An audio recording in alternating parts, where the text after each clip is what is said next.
Halo Sobat Dunia Seribu Besar, semoga Sobat selalu diberi kesehatan, panjang umur, dan rizki yang melimpah, amin.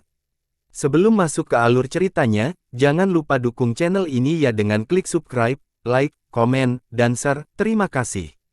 Mari kita lanjutkan perjalanan, Wang Lin. Setelah menempatkan 18 set batasan berbeda pada bendera, Wang Lin menghela nafas. Dia sudah melakukan yang terbaik. Jika dia ingin melanjutkan, maka dia harus mempelajari lebih banyak batasan. Ini adalah satu-satunya cara untuk meningkatkan jumlah serangan murni.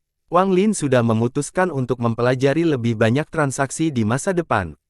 Baru pada penyelesaian pertama, benderanya sudah bersumpah ini, jadi dia sangat berharap untuk melihat seperti apa jadinya setelah mencapai penyelesaian kedua.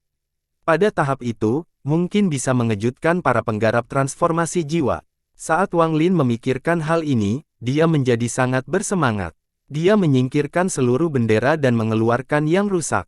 Setelah melihatnya, dia menyerah untuk memberikan batasan terakhirnya. Kegunaan utama dari bendera ini adalah untuk memanggil petir janji ilahi. Setelah menyelesaikan benderanya, Wang Lin melompat dan terbang kegelapan menuju terowongan. Wang Lin sangat akrab dengan bidang ini. Lagi pula, saat itu dia harus perlahan-lahan melewati area berbahaya ini. Meskipun dia melakukannya lagi, dia tidak menjadi ceroboh dan turun dengan hati-hati. Dia memilih tempat ini untuk mendapatkan makhluk roh karena meskipun jumlahnya tidak banyak di sini, semuanya jauh lebih kuat daripada yang ada di lautan setan. Bahkan ada beberapa binatang buas terpencil di sini. Tentu saja, bahkan Wang Lin pun tidak mau menjelajahinya. Dia mengincar makhluk roh berkualitas tinggi yang hampir sama dengan formasi jiwa. Alasan dia memilih binatang buas di sini adalah karena dia memiliki harta karun yang disebut perangkap binatang buas. Jebakan ini akan memungkinkan dia mengendalikan binatang apapun dengan mengorbankan banyak energi spiritual.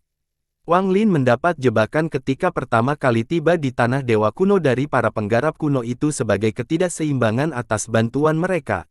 Bertahun-tahun setelahnya, dia menemukan beberapa makhluk roh berkualitas rendah untuk diuji, itulah sebabnya dia ada di sini sekarang. Dapat dikatakan bahwa Wang Lin telah mempersiapkan segala yang dia bisa untuk mendapatkan energi spiritual surgawi dari alam surgawi. Begitu dia menangkap makhluk roh berkualitas tinggi, sesuatu yang setingkat dengan kultivator formasi jiwa, itu akan banyak membantunya. Namun, selama periode waktu ini, dia harus menyuntikkan energi spiritual ke dalam harta karun tersebut untuk mencegah binatang itu melepaskan diri. Indra ilahinya menyebar sepanjang waktu saat dia tenggelam, tetapi dia tidak menemukan makhluk roh sama sekali.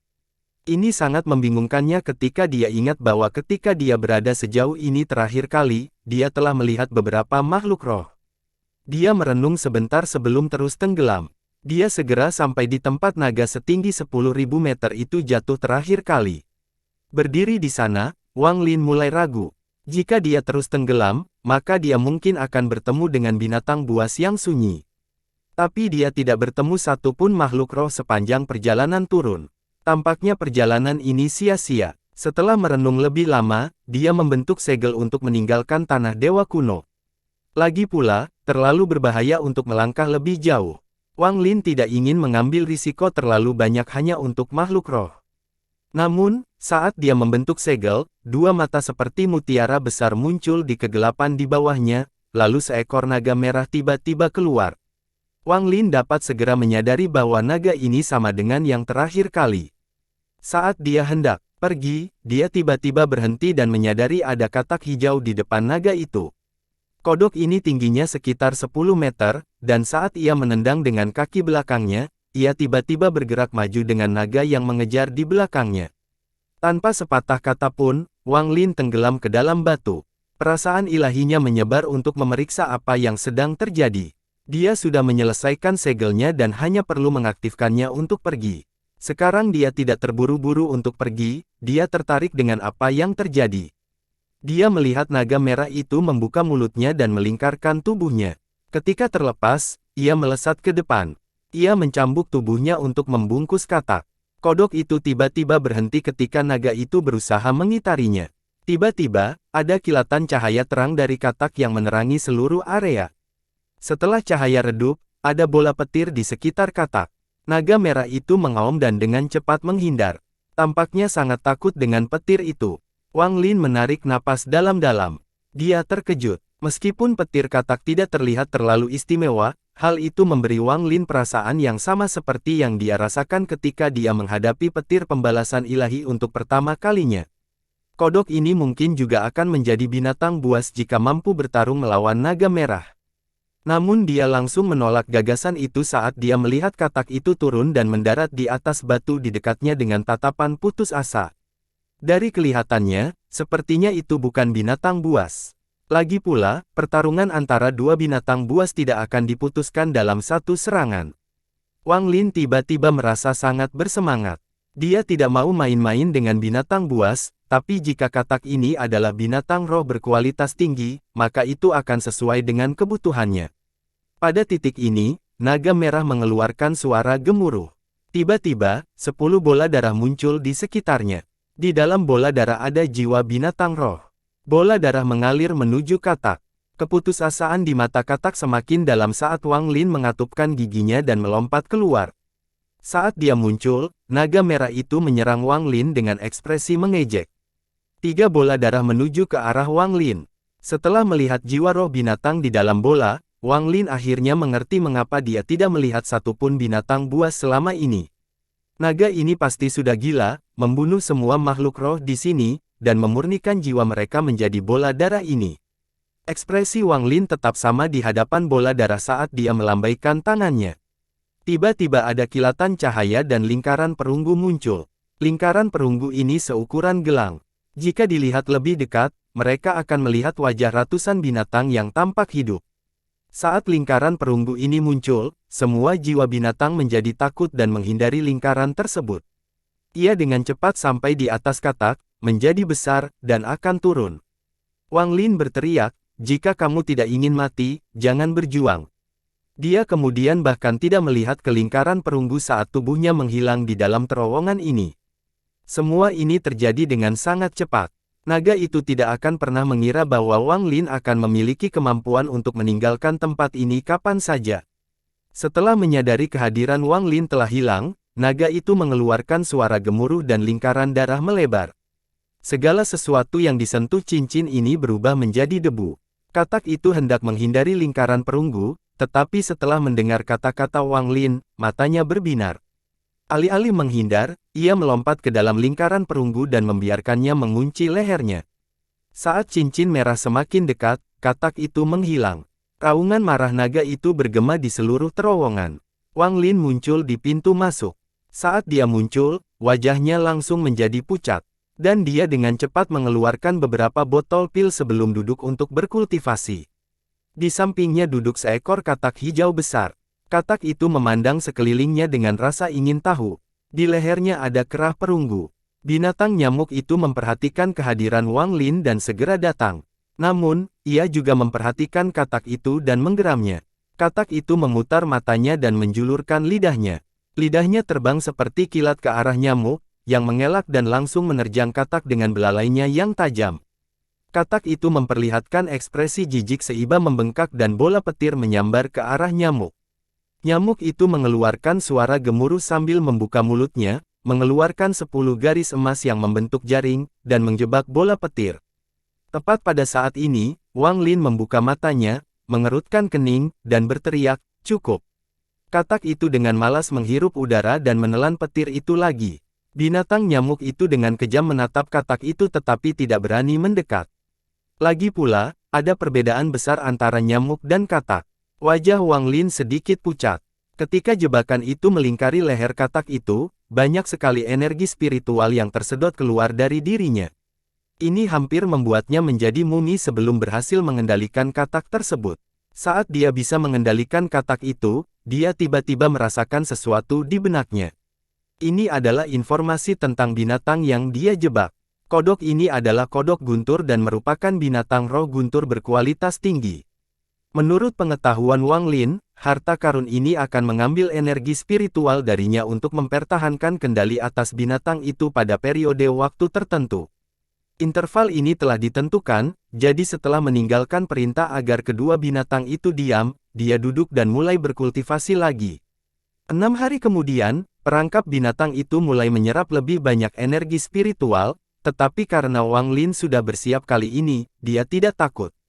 Setelah berhenti menyerap, dia menelan pil roh untuk memulihkan energi spiritualnya. Dia kemudian berdiri dan melambaikan tangannya. Tiba-tiba, perangkap binatang itu menyusut. Katak itu mengeluarkan raungan enggan saat ia menyusut sebelum kembali ke tangan Wang Lin. Semua wajah binatang itu kini telah hilang dari gelangnya. Mereka digantikan dengan wajah katak. Setelah memastikan interval waktu di mana perangkap binatang itu akan menyedot energi spiritual darinya, Wang Lin bangkit dan bersiap untuk meninggalkan Chaotic Broken Stars. Namun, nyamuk itu mengeluarkan raungan cemas dan menarik perhatian Wang Lin. Dia dengan cepat terbang ke tempat asal garis emas itu dan berhenti. Entah kenapa, keretakan sebesar kepalan tangan muncul lagi. Wang Lin melihatnya, lalu jiwa asalnya meninggalkan tubuhnya dan memasuki celah. Dalam sekejap, dia meraih lusinan garis emas, tapi saat dia hendak pergi, sesuatu yang ratusan kali lebih tebal dari garis emas terbentang dari benda mirip matahari itu. Saat garis tebal ini muncul, ukuran matahari keemasan menyusut. Kemanapun garis tebal itu pergi, garis emas lainnya menghindarinya. Itu menyerang langsung ke arah Wang Lin, dan bahkan sebelum mendekat, Wang Lin merasakan kekuatan destruktif menghampirinya. Mata Wang Lin berbinar dan dia melihat objek ini. Dia tidak menyerang tetapi dengan cepat menarik jiwa asalnya kembali ke tubuhnya dan melarikan diri ke kejauhan. Nyamuk itu sepertinya menyadari sesuatu saat ia menatap garis emas di tangan Wang Lin dan mengikuti dari belakang. Wang Lin hanya mundur sebentar sebelum dia mendengar suara gemuruh dan pusaran yang tak terhitung jumlahnya muncul di samping celah seukuran kepalan tangan. Pusaran itu menyebar hingga membuat celahnya semakin besar, lalu garis emas besar menyerang Wang Lin. Wang Lin tidak menoleh saat dia dengan cepat melarikan diri. Chaotic Broken Stars tidak terlalu besar, jadi dia segera melewati batasan yang telah dia tetapkan. Dia mengambil binatang nyamuk itu, menyimpannya, dan menyerbu ke dalam cincin Chaotic Broken Stars. Saat dia memasuki ring, garis emas yang sangat besar menabrak batasan yang telah ditetapkan Wang Lin. Namun, pembatasan Wang Lin langsung hancur dan tidak mampu menunda garis emas sama sekali. Wang Lin melihat ini dengan akal sehatnya. Hal ini menyebabkan dia mengerutkan kening saat dia terbang keluar dari ring Chaotic Broken Stars. Garis emas itu sepertinya takut dengan cincin Chaotic Broken Stars. Seolah-olah ada kekuatan yang mencegahnya melangkah lebih jauh. Itu melingkar seperti ular dan menunjuk ke arah Wang Lin. Wang Lin berdiri di luar cincin Chaotic Broken Star dan melihat garis emas sebelum pergi. Dia tahu bahwa dua perjalanan menuju celah itu terlalu berlebihan. Mereka jelas menyebabkan sesuatu seperti penguasa garis emas muncul untuk menghentikannya.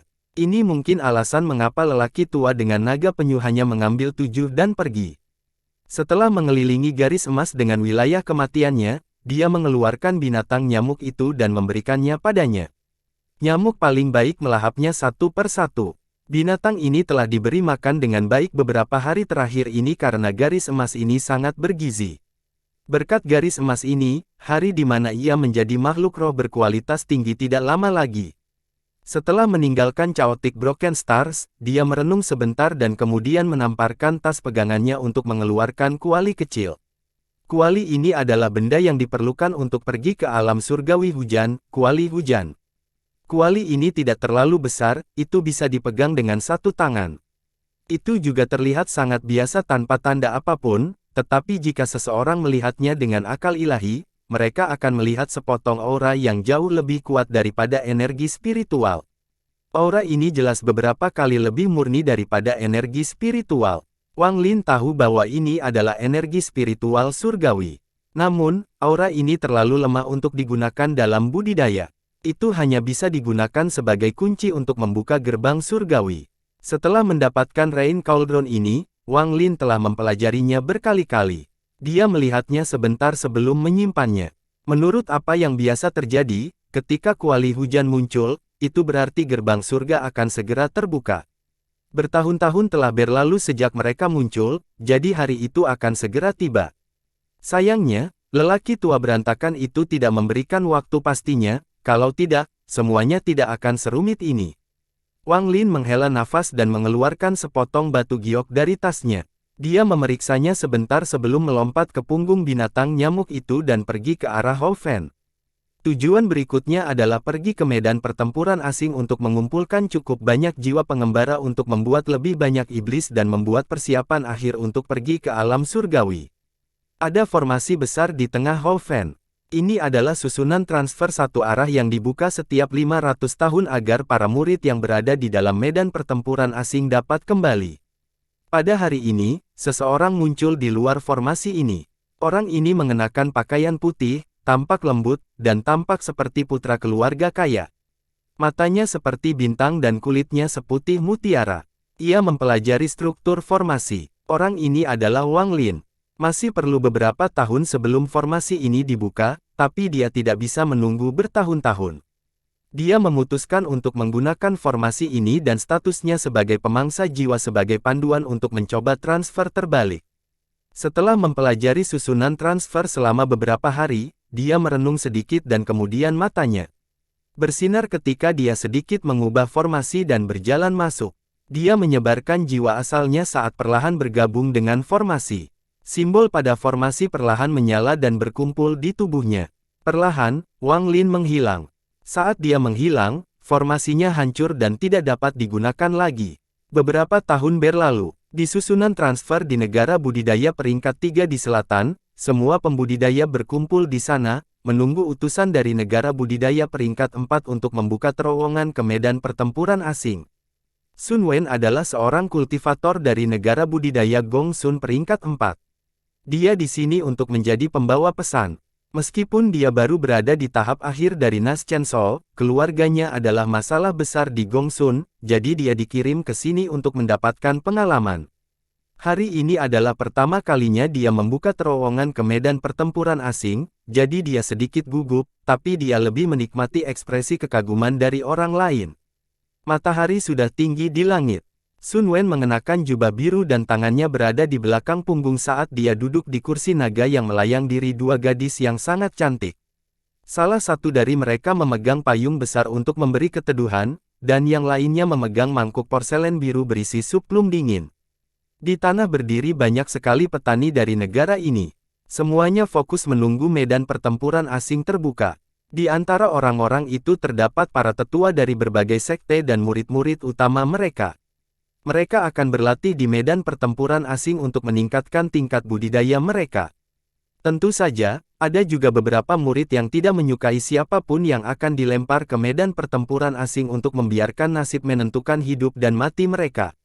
Waktu perlahan berlalu. Meski cuaca sangat panas, karena orang-orang ini kuat, tubuh mereka dapat menahan panas, sehingga mereka tidak terlihat lelah sama sekali. Ada beberapa murid muda yang memandang Sun Wen dengan ekspresi kagum. Sun Wen sangat menikmati seperti ini. Dia mengayunkan tangannya dan salah satu gadis segera membawakan mangkuk itu kepadanya. Dia mengambil sendok dan memakan buah plum bersama dengan sedikit sup dan segera merasakan sensasi sejuk menyebar ke seluruh tubuhnya.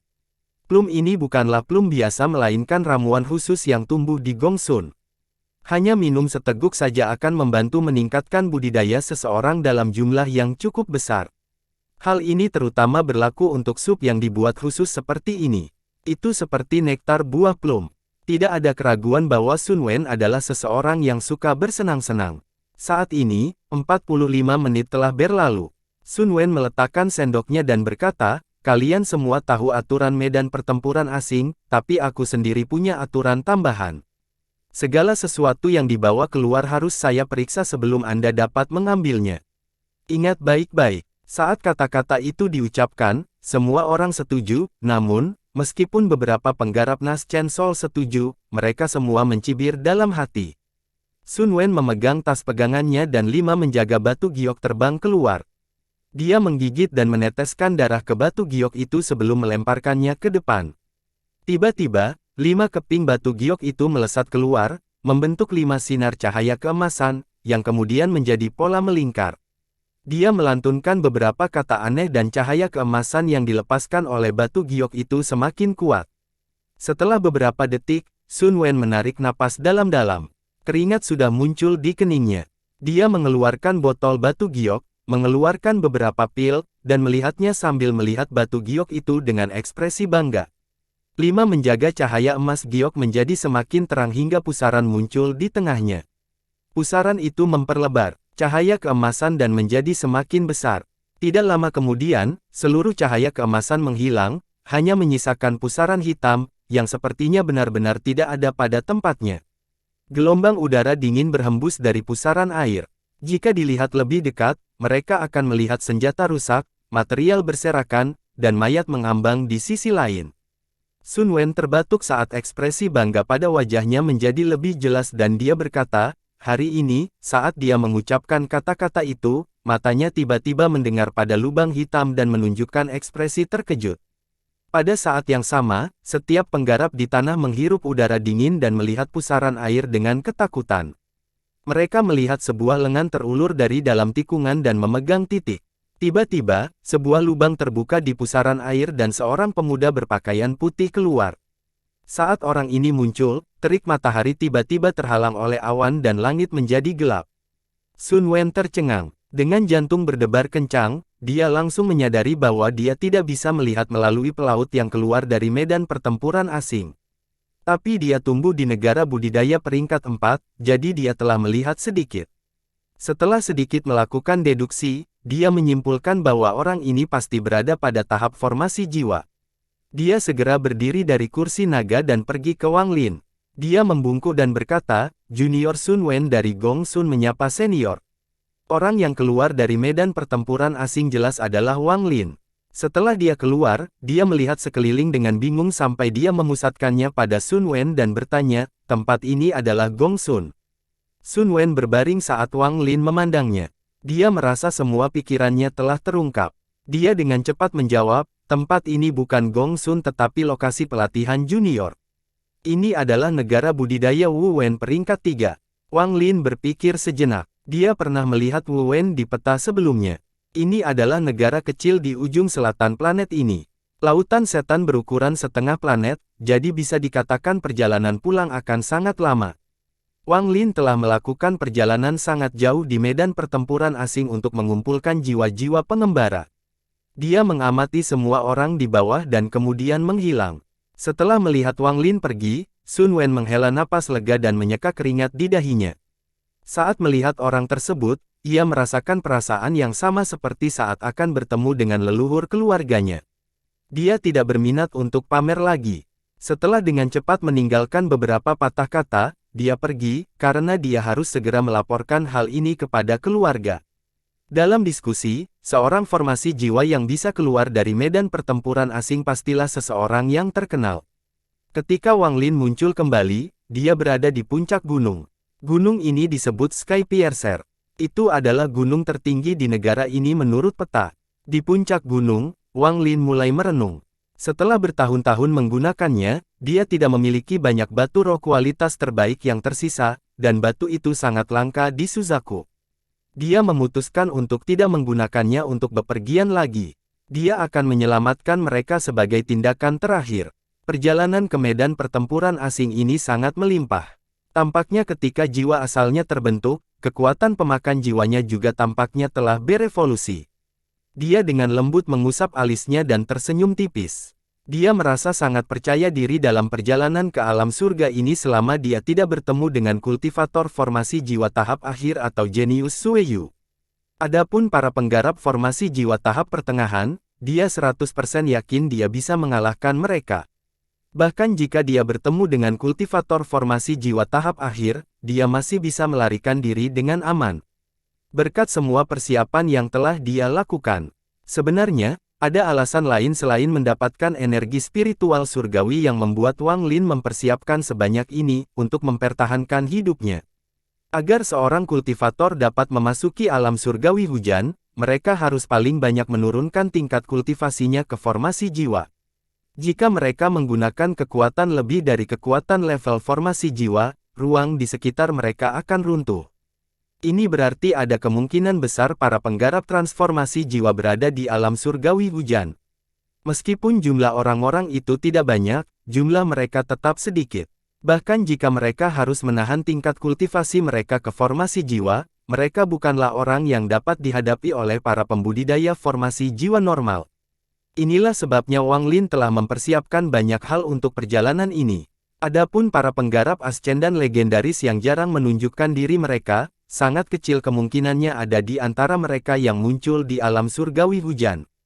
Ini adalah kesimpulan Wang Lin berdasarkan tahun-tahun berkultivasi, pemahamannya tentang Suzaku, dan kesulitan mencapai tahap formasi jiwa. Meskipun ini tidak sepenuhnya akurat, namun tidak jauh dari kebenaran. Sebenarnya, tebakan Wang Lin masih terlalu tinggi, karena hanya ada 4 kultivator ascendan di Suzaku. 2 di antaranya berada di tahap awal, 1 di tahap pertengahan, dan yang terakhir, yang mewarisi nama Suzaku, berada di tahap akhir. Mereka berempat tidak akan meninggalkan Suzaku begitu saja dan tidak peduli dengan urusan negara budidaya. Tidak banyak hal yang bisa menggerakkan mereka. Keempatnya hanya akan bertindak ketika ada kultivator dari planet lain yang membuat menarik napas dalam-dalam. Makhluk roh dan iblis semuanya telah siap. Bahkan kipas dengan hanya 2 bulu telah disempurnakan olehnya di medan pertempuran asing. Adapun 3 sarung pedang misterius itu, mereka juga telah disempurnakan oleh jiwa asal Wang Lin. Selain semua itu, dari 10 instrumen dari para pembudidaya kuno, dia telah berhasil membuka segel 3 di antaranya dalam beberapa tahun terakhir dan menjadikannya miliknya. Di dalam tasnya hanya ada satu hal yang masih dia ragukan. Itu adalah gulungan yang dia dapatkan dari seorang penggarap acak di dalam lautan setan. Saat dia membuka gulungan itu, yang ada hanya kegelapan, tapi ada aura berbahaya yang keluar dari kegelapan. Wang Lin baru membuka gulungan ini 3 kali. Pertama kali ketika dia telah mencapai tahap formasi inti, yang kedua adalah ketika dia telah mencapai tahap jiwa yang baru lahir, dan yang ketiga baru-baru ini, ketika dia mencapai tahap formasi jiwa.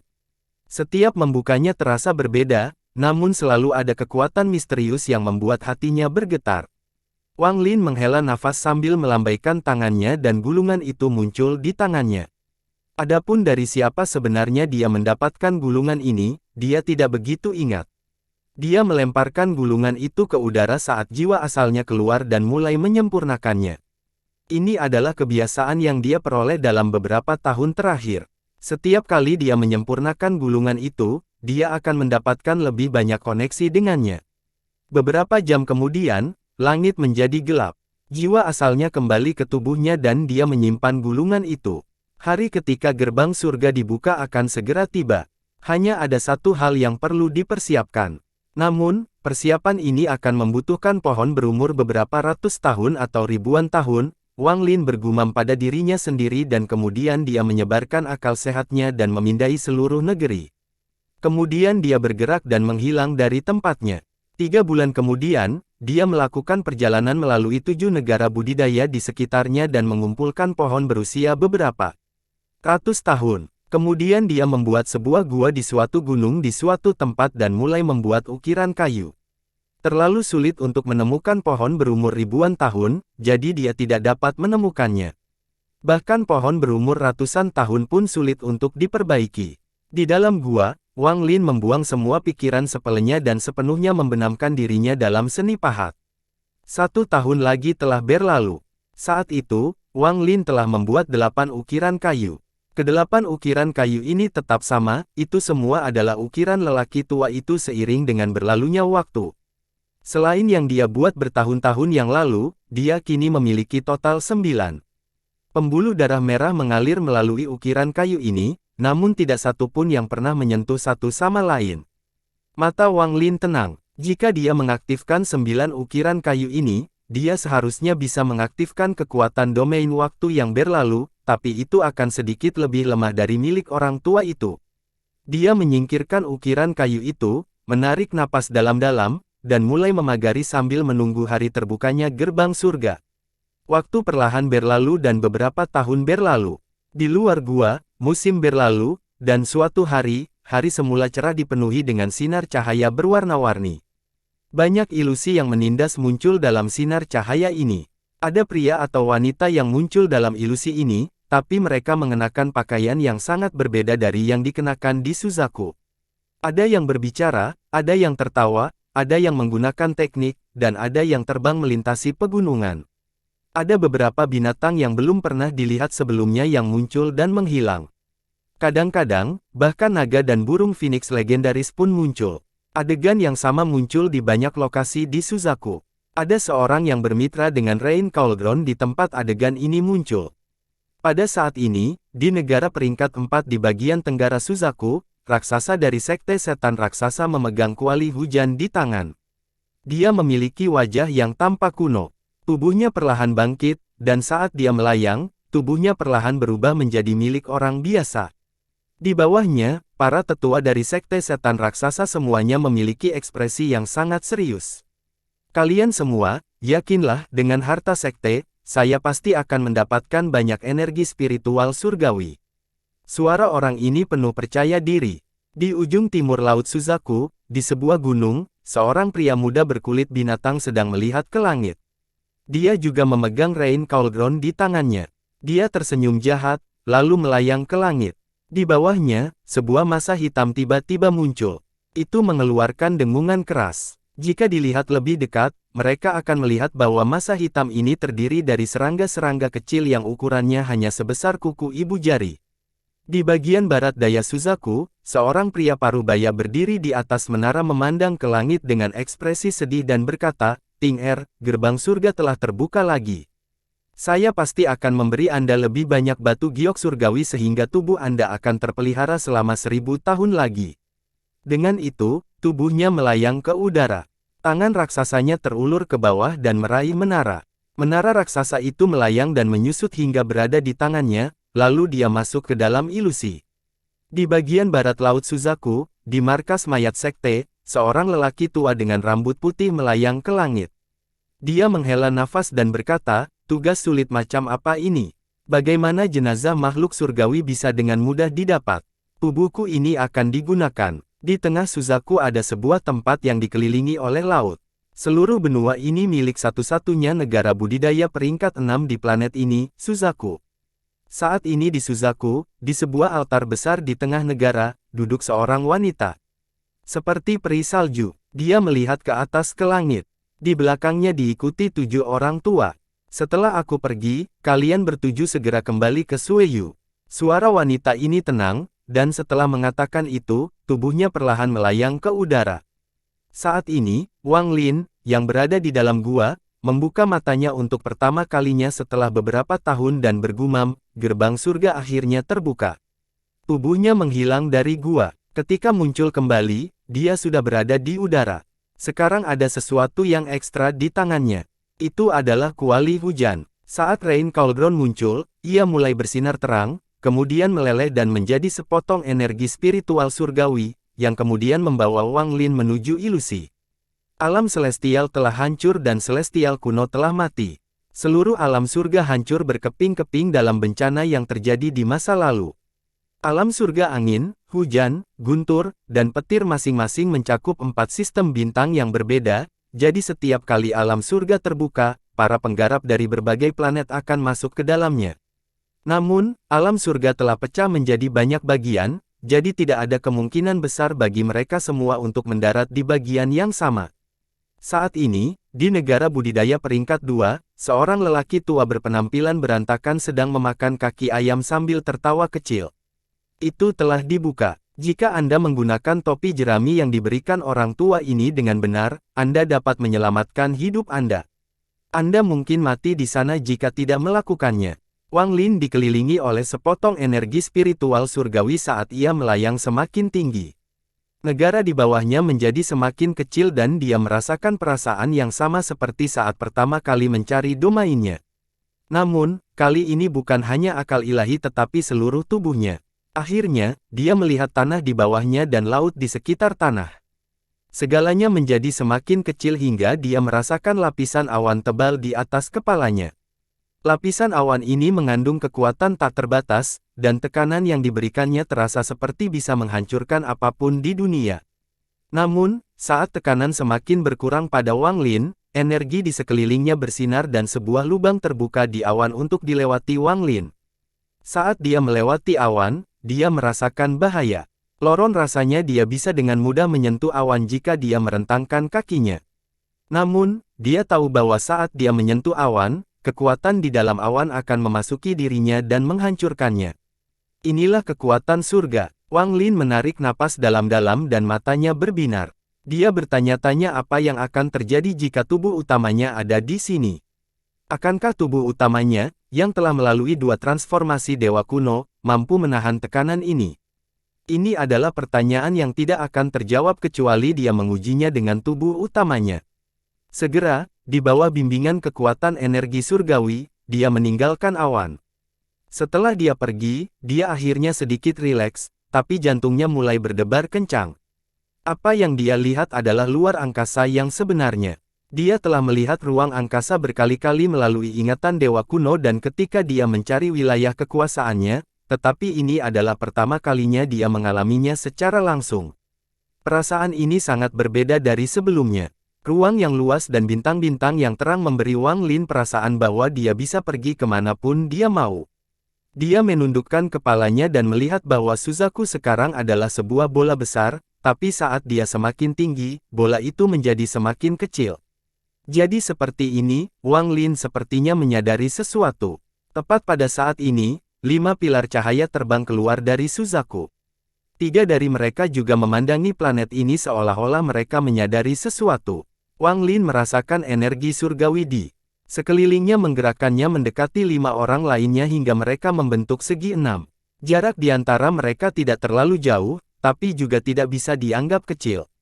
Wang Lin dapat segera melihat bahwa satu-satunya wanita di antara kelimanya adalah kejeniusan Sueyu yang berhasil mencapai tahap akhir formasi jiwa hanya dalam 100 tahun, kupu-kupu merah. Ekspresinya tenang saat tatapannya dengan tenang melewati mereka.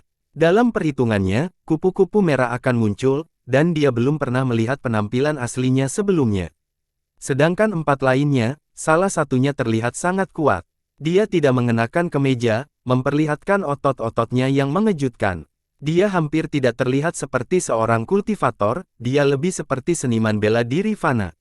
Namun, di antara alis orang ini ada bentuk kapak yang muncul dan menghilang. Setelah melihat kapak ini, Wang Lin dapat memastikan bahwa orang ini pasti berasal dari klan iblis raksasa dan posisinya di klan juga pasti cukup tinggi. Orang lain tampak seperti pemuda, tetapi matanya menunjukkan haus darah dan kekejaman. Wang Lin menarik pandangannya setelah melihat sekali. Aura orang ini terasa mirip dengan tubuh utamanya tetapi sedikit lebih lemah. Jika tubuh utamanya ada di sini, dia akan mampu menekan orang ini hanya dengan niat membunuh. Yang menyebabkan pupil Wang Lin mengecil adalah 2 yang terakhir, terutama lelaki tua berambut putih itu. Mata orang ini tertutup. Dia memiliki tangan di belakang punggungnya dan tidak menunjukkan ekspresi di wajahnya. Namun, orang ini mengeluarkan perasaan riang. Sepertinya dia sedang berjalan-jalan di halaman belakang rumahnya sendiri sekarang. Orang ini tiba-tiba membuka matanya saat Wang Lin menatapnya dan tersenyum tipis pada Wang Lin. Wang Lin memandang orang ini sebentar sebelum mengalihkan pandangannya ke orang terakhir. Orang ini tampak setengah baya. Dia memegang labu di tangannya dan sesekali meminumnya. Matanya tanpa segalanya. Sepertinya tidak ada yang bisa mengganggunya. Dia tidak menunjukkan reaksi apapun ketika Wang Lin menatapnya. Wang Lin menarik napas dalam-dalam. Masing-masing dari 5 orang ini sangat kuat. Saat Wang Lin mengamati mereka berlima, 4 lainnya, selain pria parubaya yang sedang minum, juga saling memandang. Namun, tidak ada yang berbicara sepanjang waktu. Wang Lin tiba-tiba menyadari bahwa dia tanpa sadar telah menjadi ahli Suzaku. Fakta bahwa dia mampu meninggalkan planet ini dan pergi ke alam surga membuktikan hal ini. Selain lelaki tua dan lelaki parubaya, 3 lainnya tidak meremehkannya sama sekali. Mereka sebenarnya waspada terhadapnya. Wang Lin tersenyum tipis. Saat ini, dia merasa sangat bangga. Siapa sangka bocah lelaki dari desa pegunungan bisa sampai sejauh ini. Mengingat masa lalu, Wang Lin dapat mengatakan bahwa setiap langkah yang diambilnya mengandung situasi hidup dan mati. 6 pilar cahaya terhubung dan membentuk segi 6 sebelum dengan cepat terbang ke jarak. Segera, sebuah pintu emas raksasa muncul di hadapan Wang Lin. Pintu ini terlalu besar untuk dijelaskan. Ketika orang-orang berdiri di sana, mereka tampak seperti semut. Ada sebuah kata raksasa yang terukir di gerbangnya. Menurut ingatan Dewa Kuno Tusi, itu adalah kata untuk hujan. Ini adalah gerbang alam surgawi hujan, namun, ada sidik jari di pintu ini, dan dikelilingi oleh retakan. Ada banyak platform rusak di bawah gerbang. Sudah ada beberapa orang di sana, dan hampir semuanya menggunakan platformnya masing-masing. Setelah mereka berenam tiba, lampu di sekitar mereka menghilang dan melemparkan mereka ke depan. Wang Lin mundur sedikit dan mendarat di platform selebar 100 kaki. Adapun 5 lainnya, masing-masing juga memilih platform untuk berdiri. Dia melihat sekeliling dan jantungnya berdetak kencang ketika dia menyadari bahwa semua platform dengan ukuran berbeda memiliki tekstur yang sama. Jika dia hati-hati melihat bagian pinggirnya, mereka akan cocok satu sama lain. Akibatnya, Wang Lin menduga bahwa bertahun-tahun yang lalu, sebelum alam surgawi runtuh, ada platform yang sangat besar di sini. Setelah melihat cetakan tangan di gerbang, mau tak mau dia bertanya-tanya seberapa besar kekuatan yang dimiliki teknik itu hingga bisa meninggalkan jejak di gerbang surgawi. Sepotong kebanggaan yang baru saja diperoleh Wang Lin menghilang setelah dia melihat ke arah gerbang. Dibandingkan dengan kehadiran misterius ini, dia masih berjuang di dasar. Beberapa saat kemudian, beberapa orang lagi muncul dan mendarat di berbagai platform.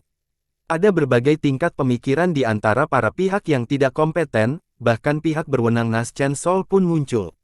Ini sangat membingungkan Wang Lin.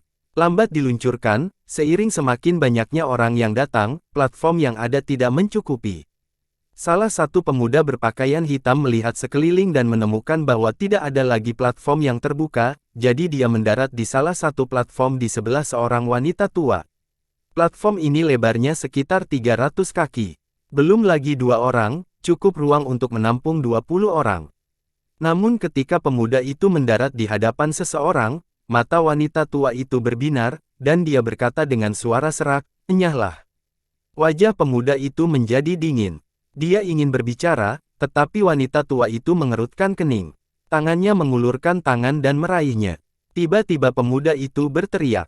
Dia dengan cepat mundur dan nyaris menghindari bahaya. Ekspresinya sangat jelek ketika dia melihat wanita tua itu, berbalik, dan mendarat di platform lain di sebuah perpisahan. Di orang itu duduk seorang pria parubaya.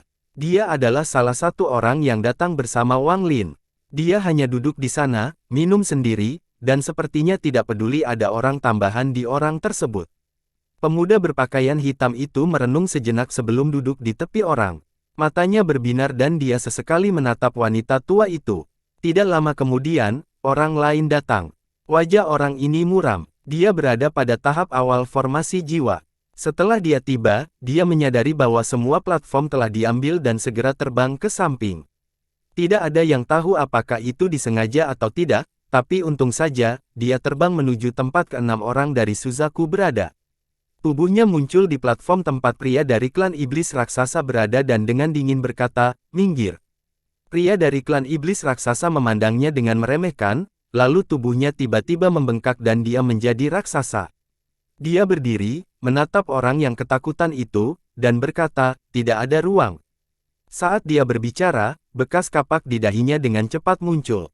Orang itu memandang raksasa dengan ketakutan saat dia berkumpul, klan iblis raksasa, tubuhnya perlahan menjauh dari peron. Saat berikutnya, dia muncul di platform tempat si jenius Sueye, kupu-kupu merah berada.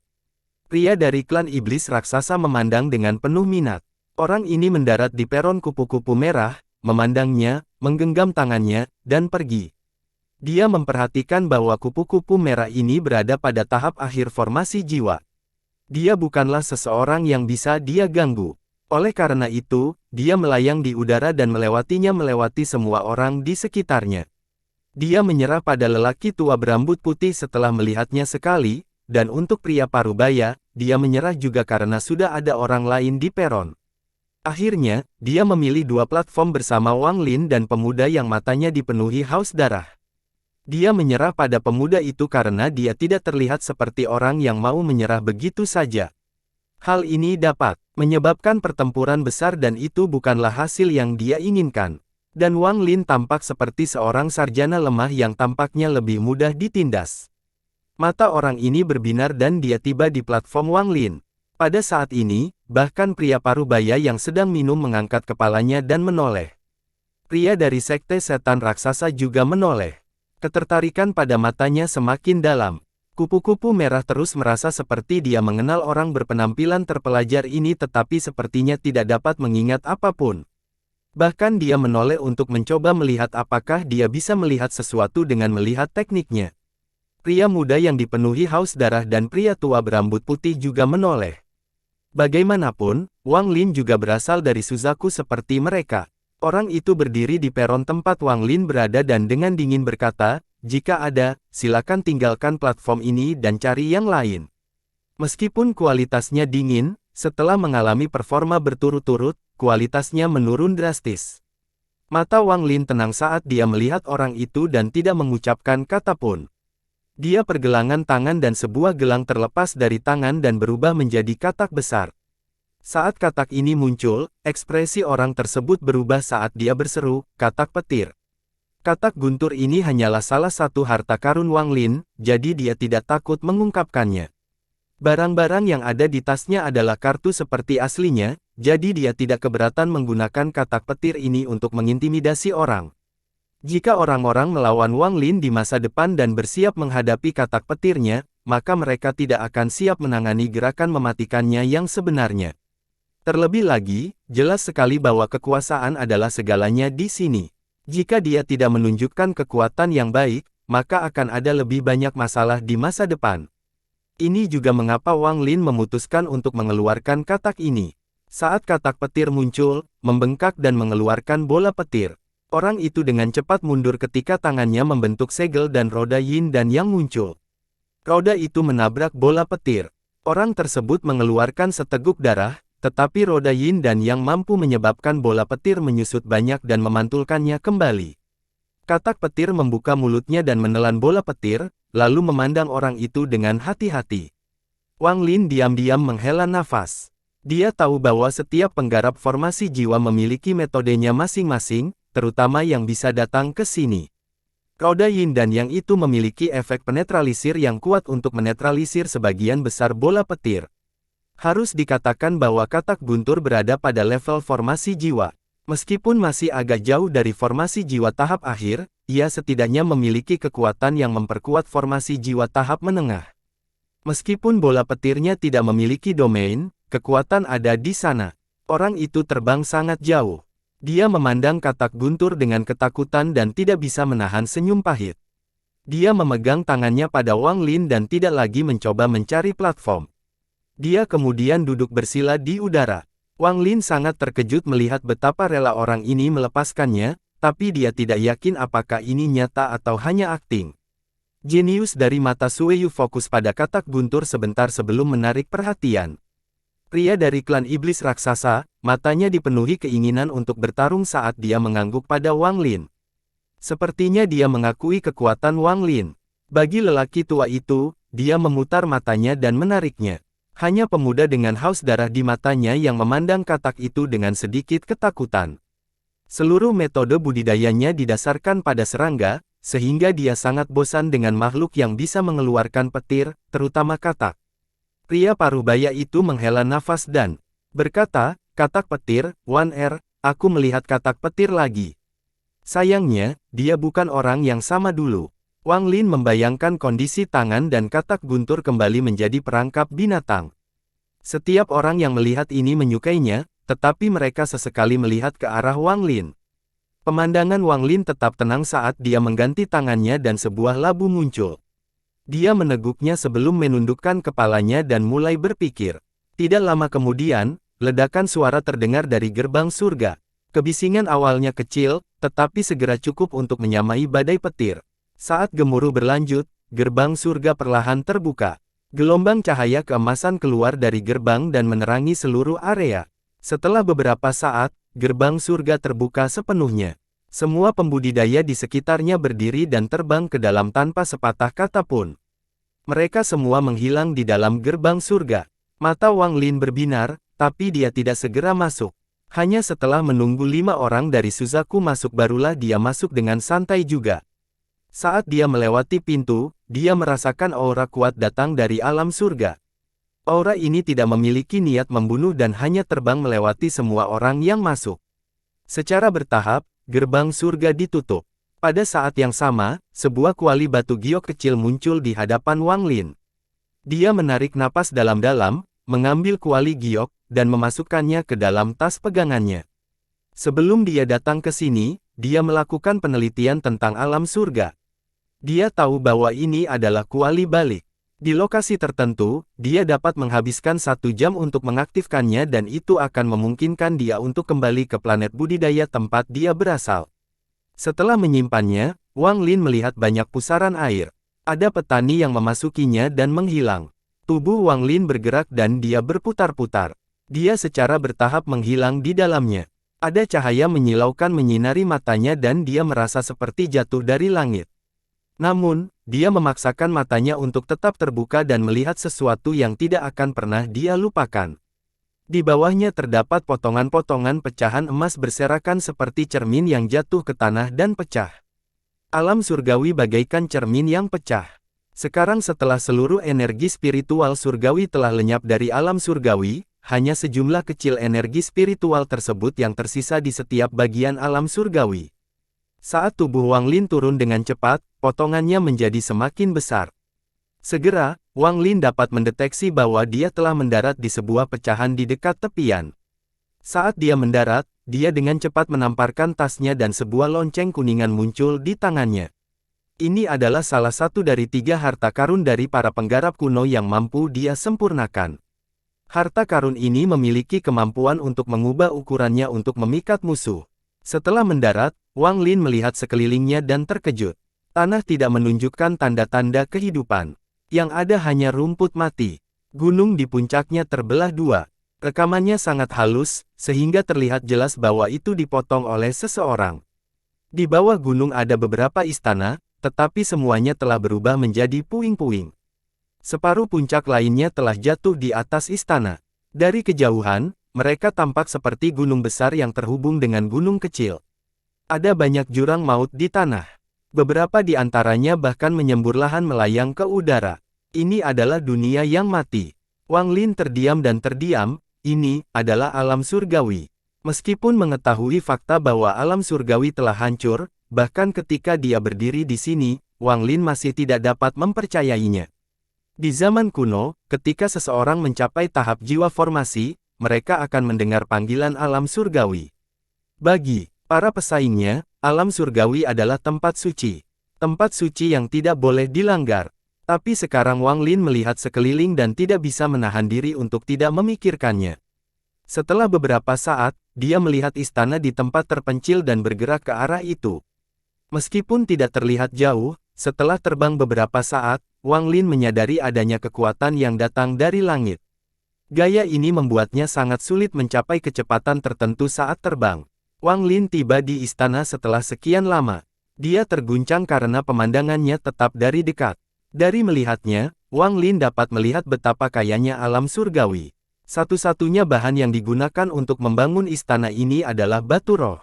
Meskipun Wang Lin pernah melihat bangunan yang terbuat dari batu roh murni di Chu, tempat tinggal Limuan, dibandingkan dengan ini, perbedaannya terlalu besar. Wang Lin tidak bisa melihat ujung istana di pengasingan. Hanya dengan melihat menyenangkannya saja, orang bisa melihat betapa menakjubkannya tempat ini sebelum dihancurkan. Namun, setelah bertahun-tahun berlalu, semua batu roh ini telah kehilangan energinya. Faktanya, banyak dari mereka akan berubah menjadi debu saat disentuh. Wang Lin menghela nafas. Jadi ini alam surgawi. Sambil berjalan melewatinya, Wang Lin mulai merenung. Daerah ini tidak memiliki energi surgawi yang dia cari. Yang ada hanyalah kesedihan. Di tengah istana, Wang Lin berhenti dan ketakutan melihat pemandangan di depannya. Daerah itu benar-benar runtuh ke dalam. Setelah melihatnya dengan cermat, dia dapat melihat bahwa itu adalah cetakan tangan. Wang Lin tercengang. Saat dia melihat cetakan tangan itu, dia memikirkan cetakan tangan di gerbang surga. Kekuatan cetakan satu tangan mampu menghancurkan wilayah seluas itu. Wang Lin percaya bahwa dia bisa melakukannya kembali ke Suzaku juga, tapi ini adalah alam surgawi. Segala sesuatu di alam surgawi jauh lebih sulit daripada hal-hal di luar, dan tempat ini dipenuhi oleh para penggarap pada tahap formasi jiwa atau lebih tinggi yang telah mengembangkan energi surgawi spiritual. Jika semua ini diperhitungkan, maka cetakan tangan ini sangat menakutkan. Wang Lin berjongkok di samping cetakan tangan itu dan menyentuhnya dengan tangan. Tiba-tiba, aura kematian yang kuat keluar dan memasuki tubuh Wang Lin melalui lengan. Domain hidup dan mati Wang Lin tiba-tiba diaktifkan. Setelah sekian lama, dia menarik napas dalam-dalam. Teror di matanya menjadi semakin kuat. Ia hanya merasa pada cetakan tangan tersebut masih terdapat sisa-sisa aura penggunanya, sehingga ia mengalaminya setelah menyentuhnya. Namun, semakin dia merasakannya, semakin dia menyadari betapa kuatnya penggunanya. Setelah berdiri, mata Wang Lin berbinar. Dia terbang ke udara dan menekan tangannya ke bawah di area yang sama. Setelah sekian lama, dia mengocok penutupnya, menggerakkan cetakan tangan itu, dan terus berjalan di sekitar akuarium. Setelah berjalan melewatinya selama beberapa hari, dia menemukan sebuah tablet batu pecah dengan beberapa kata terukir di atasnya. Diberikan oleh Kaisar Langit Hujan kelima kepada cendekiawan surgawi Tianhua. Tablet itu secara kasar mengatakan bahwa cendekiawan surgawi Tianhua telah mencapai prestasi besar, sehingga Kaisar Surgawi menjadikan istana ini untuknya sebagai hadiah. Istana-istana tersebut dibangun dalam bentuk formasi yang akan menarik energi spiritual surgawi dari jarak 100.000 km, menjadikan budidaya beberapa kali lebih efektif. Setelah dia selesai membaca, Wang Lin merasa terguncang lagi. Meskipun dia tidak mengetahui peringkat cendekiawan surgawi, dia pasti berada di bawah Kaisar Langit. Jika seorang cendekiawan surgawi bisa memiliki istana seperti ini, lalu seperti apa istana Kaisar Langit itu? Saat dia hendak pergi, matanya berbinar. Dia tiba-tiba berbalik dan menatap tablet batu itu. Tablet batu itu terlihat sangat normal. Tidak ada sesuatu yang luar biasa pada benda itu. Tapi tatapan Wang Lin menyapu setiap kata. Mengapa cendekiawan surgawi Tianhua ingin istananya dibangun di sini? Selain itu, tablet ini adalah sebuah dekret, yang harus diletakkan di luar agar semua orang dapat melihatnya, jadi mengapa tablet itu ada di sini? Area ini termasuk bagian dalam istana. Untuk tablet batu ini ada di sini, rasanya agak mencurigakan. Wang Lin mengerutkan kening sambil mengangkat tangannya dan menunjuk ke tablet batu. Seberkas ki melesat keluar dan mendarat di tablet batu. Tiba-tiba, retakan pada tablet menjadi semakin besar. Wang Lin menamparkan tas pegangannya dan pedang terbang keluar. Di bawah komandonya, pedang itu mengenai tablet batu. Suara benturan logam terdengar. Meski sudah rusak karena kekuatan cetakan tangan itu, tablet batu itu masih sangat tangguh. Setelah sekian lama, tablet batu itu akhirnya terpotong dari alasnya oleh pedang terbang. Wang Lin melihat ke dasar tablet tetapi tidak menemukan sesuatu yang abnormal. Namun, dia masih merasa ada yang aneh dengan tablet batu ini. Matanya berbinar saat dia meraih tablet batu itu dan menariknya. Daerah itu bergemuruh saat tablet batu itu perlahan diseret oleh Wang Lin. Saat tablet batu diseret keluar dari tanah, area di bawah tanah mulai terlihat. Dinding area bawah tanah memiliki warna yang berbeda dengan dinding di atas tanah. Mereka tampak seperti kuyup basah, tetapi tidak ada tanda-tanda udara di sekeliling. Mata Wang Lin berbinar. Menurut logika, tempat ini telah ditinggalkan selama bertahun-tahun yang tak terhitung jumlahnya, dan meskipun terdapat banyak bagian dari alam surgawi, setiap kali gerbang surgawi dibuka, orang-orang masuk. Oleh karena itu, meskipun ada pecahan yang belum pernah diinjak oleh siapapun, pecahan tersebut sangat langka dan sulit ditemukan. Pada dasarnya, sebagian besar fragmen alam surgawi telah dikunjungi oleh para penggarap sebelumnya. Tablet batu ini adalah sebuah tanda yang biasanya ditempatkan di luar, namun terletak di sini, dekat pusat istana. Ditambah fakta bahwa ada tanda yang menunjukkan bahwa ia telah lama terkubur di bawah tanah, Wang Lin akhirnya mulai memahami apa yang sedang terjadi. Tablet batu ini pasti telah dipindahkan oleh seorang penggarap pada salah satu pembukaan alam surgawi sebelumnya untuk menyembunyikan sesuatu. Jika tidak, tanda-tanda di bagian bawah tablet batu itu tidak akan ada. Jika dibiarkan, bagian bawah pada akhirnya akan mengering dan mulai retak. Setelah memastikan pesan ini, matanya berbinar dan dia mengangkat lengannya. Beberapa kaki terakhir dari tablet batu yang berada di bawah tanah ditarik oleh Wang Lin. Saat tablet batu itu ditarik keluar, sebagian energi spiritual surga keluar dari bawahnya. Tidak banyak, saat itu muncul, itu akan menghilang. Wang Lin mengungkapkan ekspresi bahagia saat dia dengan cepat memanggil energi spiritual surga ini dan menyempurnakannya. Tepat pada saat ini, ledakan sonik tiba-tiba terdengar dari kejauhan saat sesuatu terbang melintasi langit seperti kilat. Benda ini ditutupi oleh formasi berbentuk segi 8. Seorang berprestasi menampilkan pedang hijau dengan pedang terbang di belakang punggungnya keluar dari formasi. Saat dia muncul, dia dengan cepat terbang seolah-olah dia punya target. Wang Lin segera menyadari dan mengerutkan kening. Namun, dia mengabaikan kecepatan orang itu dan fokus pada pemurnian energi spiritual surga. Sepotong energi spiritual surgawi itu menjadi setetes cairan setelah dimurnikan oleh Wang Lin untuk sementara waktu. Wang Lin tahu bahwa energi surgawi harus dimurnikan oleh seorang pengamat menjadi batu roh agar dapat dilestarikan. Namun, waktu yang dibutuhkan untuk menyempurnakannya bergantung pada tingkat USB seseorang. Kecepatan jangkauan hijau itu sangat cepat.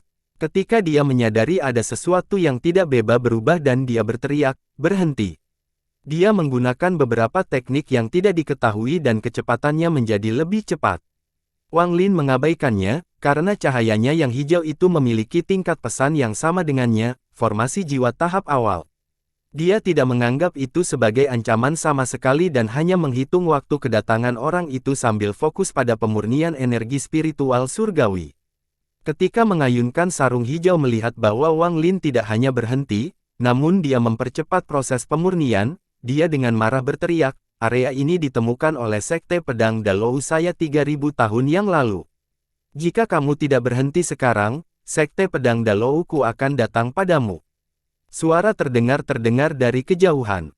Meskipun Wang Lin hanya bisa mendengar sebagian, dia memahami gambaran umum. Dia mencibir, bagaimana mungkin segala sesuatu sudah ada pemiliknya, apalagi sesuatu seperti energi spiritual surgawi. Apa yang dikatakan orang itu sungguh konyol. Dia persamaan tangan. Gelang itu dengan cepat terlepas dari tangan dan berubah menjadi katak hijau besar. Saat katak guntur muncul, ia membengkak dan kemudian mengeluarkan bola petir yang terbang hingga mencapai lapisan hijau. Wajah yang terbentang hijau itu tiba-tiba berubah. Dia sangat takut dengan bola petir itu. Dia mengacungkan pedang itu di belakang punggungnya, lalu pedang itu tiba-tiba keluar dan bersinar seperti matahari sambil melayang di atas kepalanya. Kultivator membentangkan hijau membentuk segel dan mengarah ke arah bola petir. Pedang itu dibungkus dan kemudian pedang Qi yang tebal dan kuat turun dari langit. Kecepatannya sangat cepat saat mendarat di atas bola petir. Bola petir terpotong menjadi dua dan jatuh ke samping, membentuk dua kawah dengan asap putih keluar darinya. Wajah kultivator berjubah hijau itu memerah saat dia memaksakan darah yang keluar dari tenggorokannya. Pedang ini adalah salah satu dari 7 pedang harta karun dari Sekte Pedang Dalou. Jika itu melawan seseorang yang lebih lemah darinya, dia bisa dengan mudah mengendalikannya. Bahkan melawan seseorang dengan tingkat kultivasi yang sama, dia dapat dengan mudah membunuh mereka hanya dengan pedang Qi di dalam pedang. Namun, katak guntur itu seperti kultivator formasi jiwa tingkat menengah. Meskipun bola petir tidak memiliki domain, itu bukanlah sesuatu yang dapat dikendalikan oleh seorang kultivator biasa. Ini adalah keterampilan serangan unik yang diberikan kepada katak petir dengan senjatanya. Karena itu, dia hanya bisa memberikan segalanya dan menang dengan merugikan dirinya sendiri. Dengan bantuan katak guntur, Wang Lin akhirnya selesai menyempurnakan energi spiritual surgawi. Kini ada kristal ungu seukuran sebutir beras di tangannya. Kristal kecil ini setara dengan setengah energi spiritual Zhao yang terkondensasi menjadi satu. Merasakan energi spiritual di dalam, Wang Lin merasa terkejut. Setelah dia memasukkan kristal itu ke dalam tasnya, dia mengangkat kepalanya dan dengan dingin menatap kultivator berjubah hijau itu. Di bawah tablet batu ini tersembunyi salah satu mata formasi. Meski formasinya sudah lama rusak, namun tetap aktif. Setelah sekian lama, ia masih mengumpulkan energi spiritual surgawi hingga menghasilkan sepotong energi spiritual surgawi yang murni. Sekte Pedang Dalou itu pasti meletakkan tablet batu itu di sini karena mereka takut orang lain menemukannya. Setiap kali gerbang celestial dibuka, mereka akan mengirim seseorang ke sini untuk memanen energi spiritual celestial. Alasan mereka tidak menggunakan batasan apapun dan malah menggunakan tablet batu adalah karena mereka takut ada yang memperhatikan. Tidak peduli seberapa bagus formasi yang dibuat, masih ada jejaknya, dan akan selalu ada orang dengan kultivasi surgawi yang dapat dengan mudah melihatnya.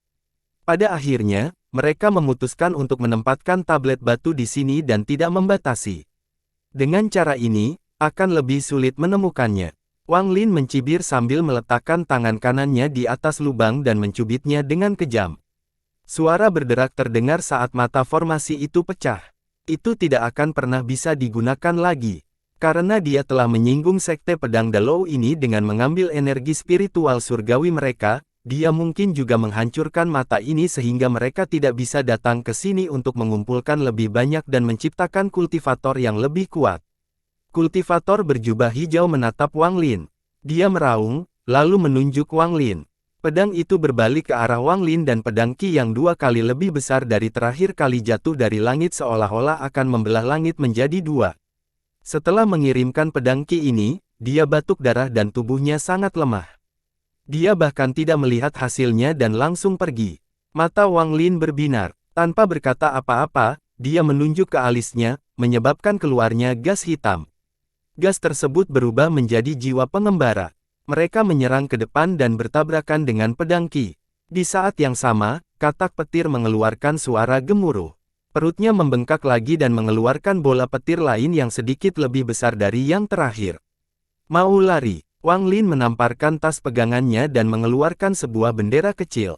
Bendera pembatasan yang telah mencapai penyelesaian tahap pertama ini sangat kuat. Itu berubah menjadi asap hitam, mengelilingi Wang Lin, dan dengan cepat membawanya ke depan. Pedang Qi itu pertama kali diserang oleh lebih dari 100 jiwa pengembara. Meskipun jiwa pengembara langsung hancur ketika mereka menyentuh pedang Qi, kekuatan lebih dari 100 jiwa pengembara tidak bisa dianggap enteng. Jiwa pengembara membuat pedang Qi menyusut 1/5 dari ukuran aslinya dan membuatnya redup. Setelah itu, bola petir bertabrakan dengan pedang Qi. Bola petir menghilang, tetapi pedang Qi menyusut menjadi sebagian kecil dari ukuran aslinya. Tidak ada lagi cahaya yang keluar darinya setelah bertabrakan dengan bola petir. Akhirnya, Wang Lin keluar. Karena dia berada di bawah perlindungan bendera pembatas, pedang Qi tidak lagi memiliki kekuatan untuk menghentikannya dan dihancurkan oleh beberapa batasan. Wang Lin tidak melambat sama sekali.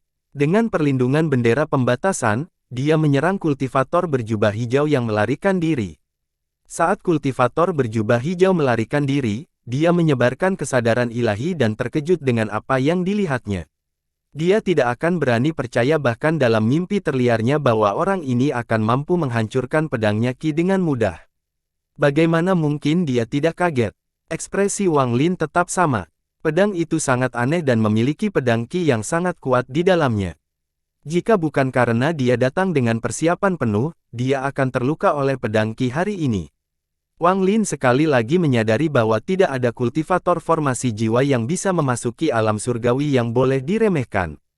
Saat dikelilingi oleh bendera pembatasan, kecepatan Wang Lin sangat cepat. Jarak antara dia dan kultivator berjubah hijau dengan cepat menyusut. Wajah kultivator berjubah hijau itu muram. Dia menggunakan teknik rahasia itu lagi dan kecepatannya meningkat pesat. Dia tiba di tempat dia mendarat dan dengan cepat membentuk segel. Melihat formasi itu muncul, dia sedikit santai. Begitu dia masuk ke dalam formasi, dia bisa pergi ke fragmen lain. Ada banyak pecahan, jadi orang yang mengejarnya tidak akan bisa mengejarnya. Dia mencibir, tunggu saja, kali ini, Sekte Pedang Dalou saya memiliki 4 orang yang memasuki alam surgawi. Begitu aku menemukan kakak laki-laki, kami akan datang dan membunuhmu bersama. Anda tidak akan bisa meninggalkan alam surgawi. Mata Wang Lin berbinar dan tubuhnya tiba-tiba menghilang di dalam bendera sayapnya. Namun, sangat sulit bagi meremehkan hijau untuk menyadarinya. Lagi pula, sarungnya yang hijau hanya berada pada tahap awal formasi jiwa, sedangkan indera ketuhanan Wang Lin berada pada tingkat indera ketuhanan formasi jiwa tahap akhir. Meskipun keduanya memiliki tingkat terobosan yang sama, perbedaan antara indera ketuhanan mereka terlalu besar. Inilah sebabnya mengapa Wang Lin dapat mendeteksi Jia saat dia muncul tetapi kuasanya yang hijau tidak dapat mendeteksi Wang Lin sampai dia mendekat. Dia mengambil satu langkah ke dalam formasi sebelum kembali untuk melihat kabut hitam yang datang ke arahnya. Ekspresi dingin di wajahnya menjadi semakin dingin. Namun, pada saat ini, sosok Wang Lin tiba-tiba muncul di atas formasi, dan saat dia muncul, dia mengeluarkan bel. Wajah yang terpampang hijau itu tiba-tiba menjadi pucat. Dia tidak pernah membayangkan Wang Lin secepat ini. Jeda ini memungkinkan bel menutupi kecerahan hijau dan menariknya di dalam. Setelah itu, Wang Lin mengubahnya. Bendera kemerdekaan dan bel dengan cepat kembali padanya. Tubuhnya menghilang di udara, dan ketika dia muncul kembali, dia sudah berada di tanah. Kamu tidak akan bisa melarikan diri. Wang Lin dengan jelas berkata, seolah dia sedang berbicara pada dirinya sendiri. Dia duduk di tanah dan tangannya membentuk berbagai segel yang mendarat di bel. Lonceng itu tiba-tiba mulai bergetar, yang menyebabkannya berbunyi. Sebagian besar bunyi dering tetap berada di dalam bel. Setelah beberapa saat, terhenti datang dari dalam. Setelah beberapa saat, suara bel menjadi semakin keras. Selain bunyi bel, terdengar suara benturan dari dalam. Kultivator jelas tidak mau dimurnikan. Dia menggunakan pedangnya untuk menyerang bel. Wang Lin tahu bahwa pedang itu tajam, dan apakah belnya dapat ditahan atau tidak. Dia menyalakan dingin dan tangannya bergerak lebih cepat. Semakin banyak anjing laut yang mendarat di bel, deringnya menjadi semakin keras, tetapi suara dari dalam bel menjadi semakin pelan. Lonceng ini adalah harta ajaib dari dunia budidaya kuno. Kemampuan utamanya adalah menjebak orang dan kemudian menggunakan serangkaian segel untuk memurnikannya.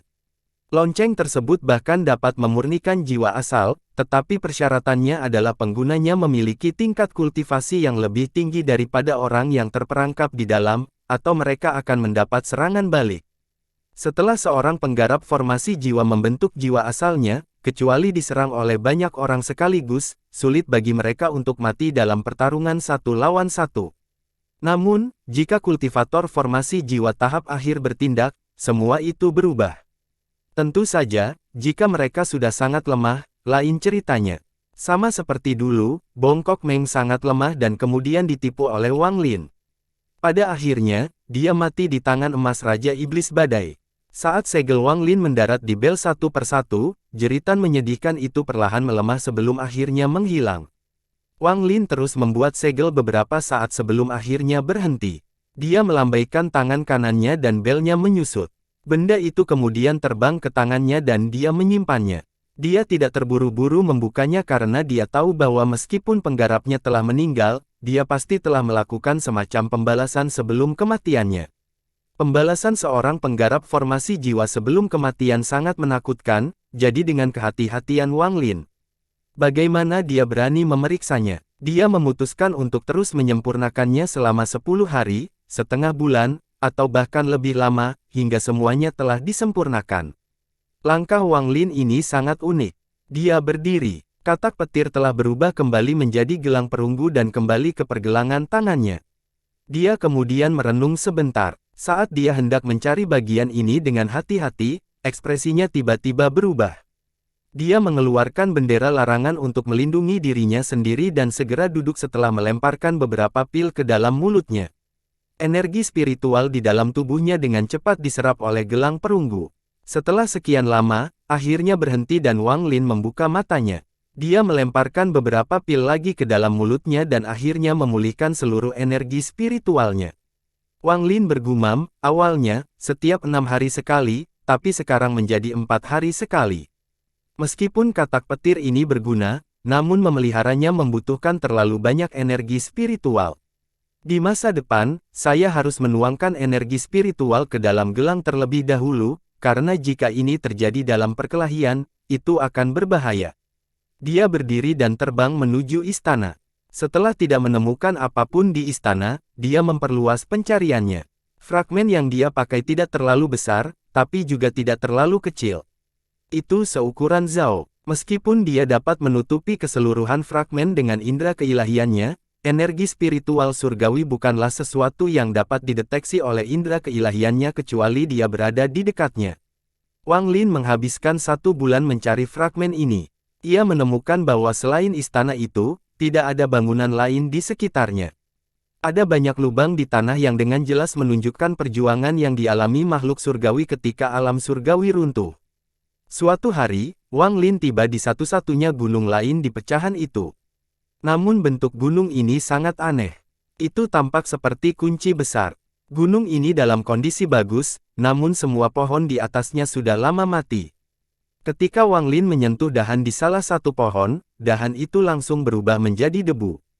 Melihat banyak pohon di gunung, Wang Lin tersenyum pahit. Andai saja pohon-pohon ini masih hidup. Masing-masing dari mereka adalah pohon berumur 1000 tahun. Beberapa bahkan merupakan pohon berumur 10.000 tahun. Jika dia menggunakan pohon-pohon ini untuk membuat ukiran kayu, Wang Lin percaya bahwa kekuatan ukiran kayu tersebut akan meningkat beberapa kali lipat. Sayangnya, Wang Lin tidak mau menyerah saat dia mencari-cari. Setelah memeriksa setiap pohon di gunung, dia menghela nafas tanpa daya. Di puncak gunung, Wang Lin menemukan sebuah gua. Pintu gua ini sudah hancur dan dipenuhi debu. Tempat itu tampaknya tidak tersembunyi dengan baik dan Wang Lin tidak menyangka akan menemukan sebuah gua yang belum pernah dikunjungi siapapun sebelumnya. Gua itu tidak terlalu besar, hanya memiliki 7 atau 8 kamar. Wang Lin memeriksa gua tetapi tidak menemukan apapun. Seseorang pasti datang dan mengosongkannya bertahun-tahun yang lalu. Sebelum memasuki gua, Wang Lin sudah bersiap. Meskipun dia tidak menemukan apapun, dia tidak berkecil hati. Alasan dia masuk ke dalam gua adalah untuk melihat apakah dia dapat menemukan sisa-sisa pembatasan. Dia ingin melihat seperti apa batasan yang digunakan oleh makhluk surgawi. Jika dia bisa mempelajarinya, itu akan sangat membantu dalam mencapai 9.999 batasan pada bendera pembatasan. Setelah diperiksa dengan cermat, dia menemukan bahwa sebagian besar batasan telah hilang, tetapi ini tidak berlaku untuk semuanya. Dia dengan senang hati menemukan bahwa di salah satu ruangan, ada beberapa sisa batasan. Pembatasan ini pastinya tidak terlalu kuat. Itu hanya digunakan untuk menutup pintu. Meski sudah pecah, masih ada serpihan yang tertinggal di sisi pintu. Mata Wang Lin berbinar dan dia mulai mempelajarinya. Pembatasan benda langit mirip dengan pembatasan kuno yang diketahui Wang Lin, tetapi masih ada perbedaan. Sebenarnya pembatasan hanya sekedar formasi tetapi jauh lebih dinamis. 3 hari kemudian, Wang Lin meninggalkan gua. Sepotong pembatasan telah dihafal sepenuhnya olehnya. Dia turun gunung. Saat dia hendak pergi, dia tiba-tiba menemukan bahwa semua pohon di gunung telah berubah menjadi debu dan menghilang. Namun kini, semua debu berterbangan di udara dan bergerak seolah-olah sedang dikendalikan. Ekspresi Wang Lin tetap sama saat dia perlahan terbang ke langit. Dia melihat ke bawah dari atas dan ekspresinya tiba-tiba berubah serius. Melihat awan debu dari posisinya, sepertinya membentuk 2 kata. "Selamatkan aku." Wang Lin mengerutkan kening. Debu perlahan menghilang. Dari atas, gunung itu tampak lebih mirip gembok, dan guanya tampak seperti lubang kunci. Wang Lin merenung sebentar, tapi dia tidak kembali untuk memeriksanya. Tempat ini sangat aneh, jadi dia tidak mau terus menjelajah. Lebih penting lagi, dia yakin bahwa dia bukanlah orang pertama yang menyadari ada sesuatu yang tidak beres di gunung ini. Jika iya, mengapa gunung ini masih ada? Memikirkan hal ini, Wang Lin menjadi semakin tidak mau lahan mundur dan pergi. Bahkan jika benda langit dikunci di sini, Wang Lin masih tidak mau mencoba apapun jika itu melibatkan mempertaruhkan nyawanya. Wang Lin telah mencari secara menyeluruh fragmen tersebut selama beberapa hari terakhir dan tidak menemukan energi spiritual surgawi lagi. Karena itu, dia memutuskan untuk memeriksa bagian lain. Sebelum pergi, dia menuangkan energi spiritual ke dalam gelang perunggu. Setelah tiba di susunan transfer yang digunakan oleh kultivator berjubah hijau, dia merenung sejenak sebelum mengeluarkan bel. Cara meninggalkan pecahan menurut pengetahuan Wang Lin adalah dengan terus terbang hingga melewati penghalang di langit. Kemudian dia akan dikembalikan ke titik awal di mana dia bisa memasuki pusaran dan ditempatkan secara acak pada pecahan lain. Namun metode yang digunakan oleh kultivator berjubah hijau ini untuk muncul di fragmen ini sangatlah aneh. Dia tiba melalui array transfer. Hal ini membuat Wang Lin berani menebak.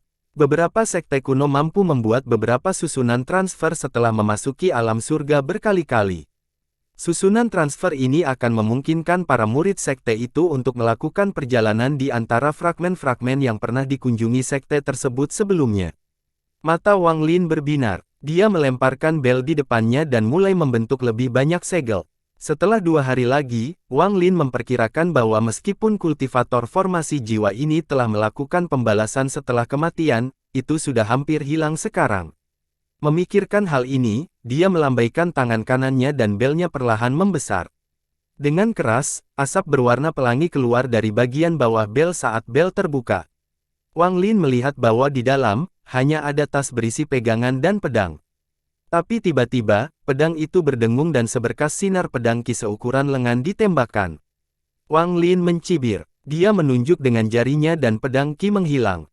Bersamaan dengan itu terdengar jeritan saat bagian terakhir dari jiwa asal menghilang. Kultivator bermata telah menempatkan jiwa di dalam pedang hijau untuk menyerang terakhir sebelum kematian. Namun, setelah dimurnikan begitu lama, jiwa aslinya tidak dapat ditahan lagi. Upaya terakhirnya dengan mudah dihentikan oleh Wang Lin. Setelah mengambil pedang kuno itu, dia meminumnya dengan akal sehatnya dan segera menjadi bersemangat. Dia menarik napas dalam-dalam sebelum memasukkan pedang ke dalam tas pegangannya. Pedang ini sangat kuat, namun, dia tidak pernah menyangka bahwa struktur pedangnya akan mirip dengan bendera pembatas. Ada banyak batasan yang diterapkan pada pedang dan semuanya merupakan batasan serangan murni. Hasilnya, pedang ini menjadi sangat kuat, dan karenanya berguna bagi Wang Lin. Wang Lin menelusurinya dan memperhatikan bahwa sebagian besar naluri adalah yang belum pernah dia lihat sebelumnya. Pembatasan ini dilakukan pada kelompok 3 orang dengan jumlah 300 kelompok. Pembatasan dalam jumlah besar ini bukanlah sesuatu yang bisa dipelajari Wang Lin dalam waktu singkat. Dia menahan keinginannya untuk segera mempelajarinya dan mengeluarkan tas miliknya yang berkekuatan hijau itu. Dia mengiklankannya dengan akal sehatnya dan kemudian ekspresinya menjadi aneh lagi. Setelah sekian lama, Wang Lin menghela nafas. Membunuh orang demi harta karun di alam surgawi sungguh menggiurkan. Hanya ada 3 barang di dalam tas pegangan. Item pertama adalah sepotong batu giok, item kedua adalah kuali pengembalian, dan item terakhir adalah seikat batu roh kualitas terbaik. Ada ratusan batu roh kualitas terbaik. Bahkan dengan kemampuan Wang Lin, dia tidak bisa menjadi bersemangat pada ratusan batu roh berkualitas tinggi. Dia melihat sekeliling dan tidak bisa menahan diri untuk tidak menertawakan dirinya sendiri. Sepertinya kemampuanku masih belum cukup baik. Sebenarnya, sulit untuk menyalahkan Wang Lin, karena batu roh kualitas terbaik sangat langka di Suzaku. Tidak banyak batu roh kualitas terbaik di planet tempat asal Sekte Dalou, tetapi Sekte Dalou adalah sekte tua yang berusia puluhan ribu tahun, jadi tentu saja mereka memiliki persediaan yang cukup banyak. Setelah membaca batu giok itu, dia benar-benar memahami situasi. Sekte Dalou telah menemukan total 37 fragmen di alam surgawi setelah memasukinya berkali-kali. Mereka kemudian secara diam-diam menempatkan susunan transfer pada masing-masingnya. Namun, susunan transfer dibuat di alam surgawi, sehingga tidak dapat diaktifkan oleh batu roh biasa. Ini juga mengapa berkilau hijau memiliki begitu banyak batu roh berkualitas tinggi. Setelah ini, Wang Lin memahami bahwa banyak pemberitahuan yang memasuki alam surgawi berasal dari sekte besar seperti Bangzhou Dalou dan memiliki susunan transfer mereka sendiri di sekitarnya. Hanya mereka yang datang ke sini untuk pertama kalinya, atau pembudidaya mandiri, yang akan terbang dan mendarat secara acak di beberapa bagian. Mata Wang Lin berbinar saat dia melihat kuali kembalinya. Fungsi kuali ini adalah untuk kembali ke planet asalnya. Jadi jika Wang Lin menggunakan ini, apakah dia akan kembali ke Suzaku, atau ke Sekte Dalou? Wang Lin menaruh sedikit perhatian sebelum menyimpannya dan memastikan untuk memisahkannya dari kuali kembalinya.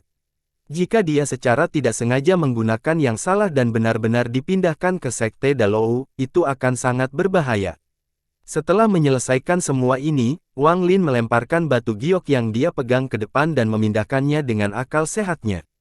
Tiba-tiba, batu giok itu mulai bersinar saat formasi dengan 2 alur muncul.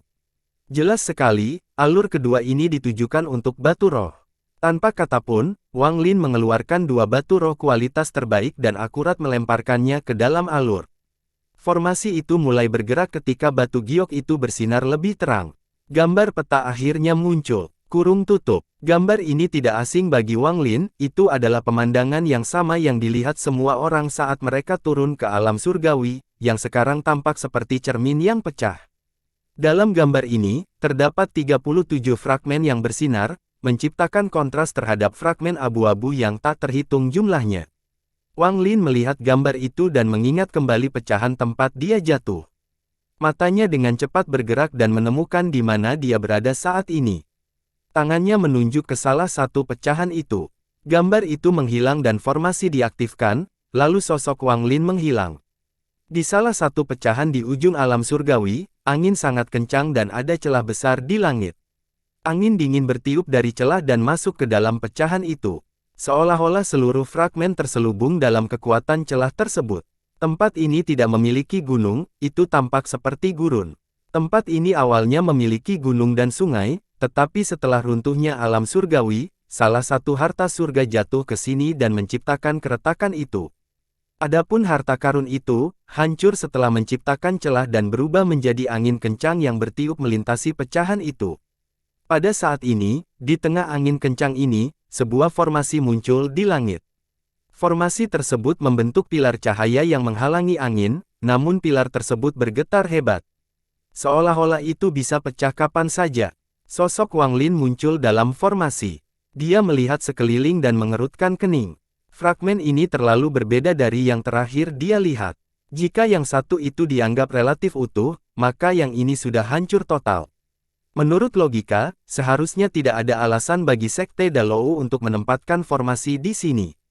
Wang Lin merenung sedikit. Dia melihat pilar itu bergetar hebat, jadi dia segera keluar dari formasi. Saat Wang Lin keluar dari pilar, dia merasakan angin seperti pedang menerpa tubuhnya. Setelah dia meninggalkan formasi, ia dengan cepat menyembunyikan dirinya menggunakan metode khusus. Hanya ada satu suara yang terdengar, deru angin. Kedengarannya seperti ada banyak orang yang menangis. Saat Wang Lin turun, suaranya semakin keras. Saat dia mendarat di pasir, dia tiba-tiba menjadi waspada. Dia segera berbalik dan melihat di tengah angin menderu, sosok hitam muncul satu persatu. Hati Wang Lin kaget saat melihat sosok ilahi tidak merasakan apa-apa. Tanpa sepatah kata pun, dia menamparkan tasnya dan mengeluarkan bendera larangan. Pada saat ini, sosok hitam menjadi jelas, menyebabkan Wang Lin membuat ekspresi aneh. Semua tokoh ini adalah wanita yang sangat cantik. Para wanita mengenakan gaun cantik berwarna pelangi, dan di belakangnya ada sekelompok anak laki-laki yang memegang nampan berisi buah-buahan surgawi dan anggur yang lezat.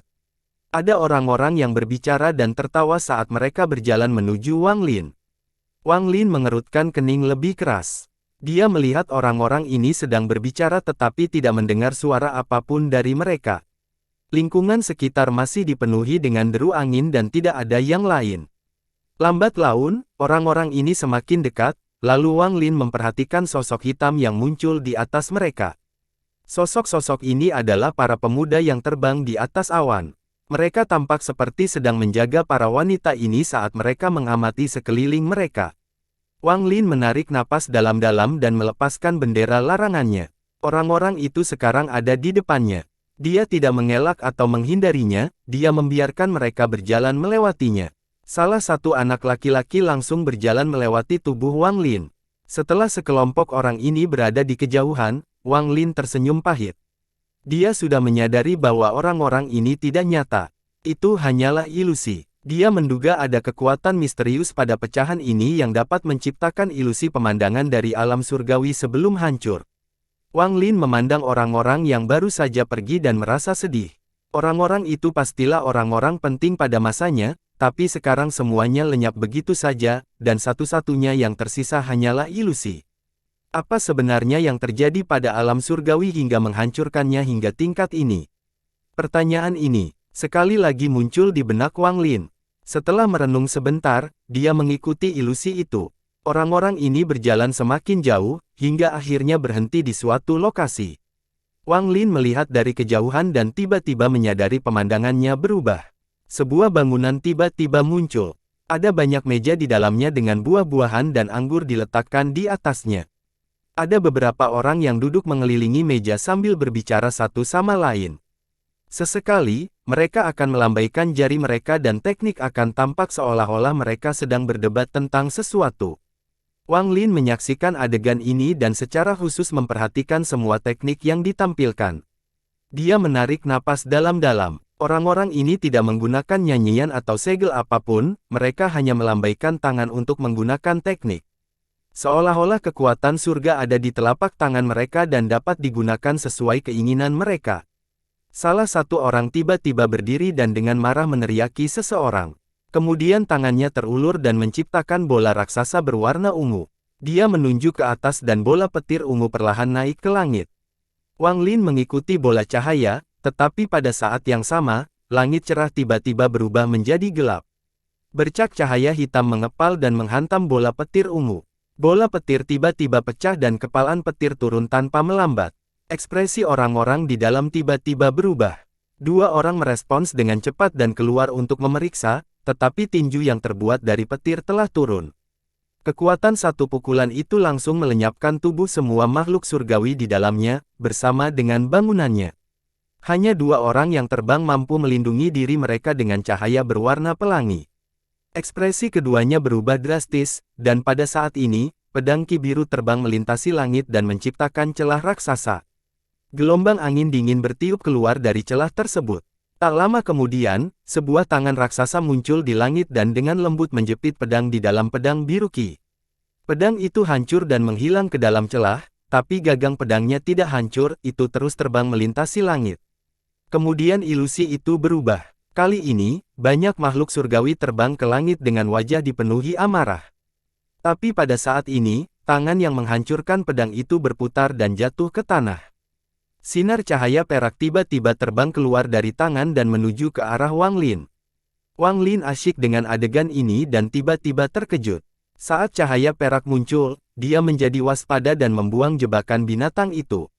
Katak petir muncul, mengeluarkan bola petir, dan mengaktifkan sinar cahaya perak. Setelah serangkaian suara gemuruh, kata petir itu mundur 100 kaki. Ekspresi Wang Lin muram saat dia melompat ke katak guntur dan pergi ke wanita di balik cahaya perak. Wang Lin perlahan berkata, kupu-kupu merah. Ketika dia tenggelam dalam ilusi, wanita ini tiba-tiba muncul dan menyerangnya tanpa kata pun.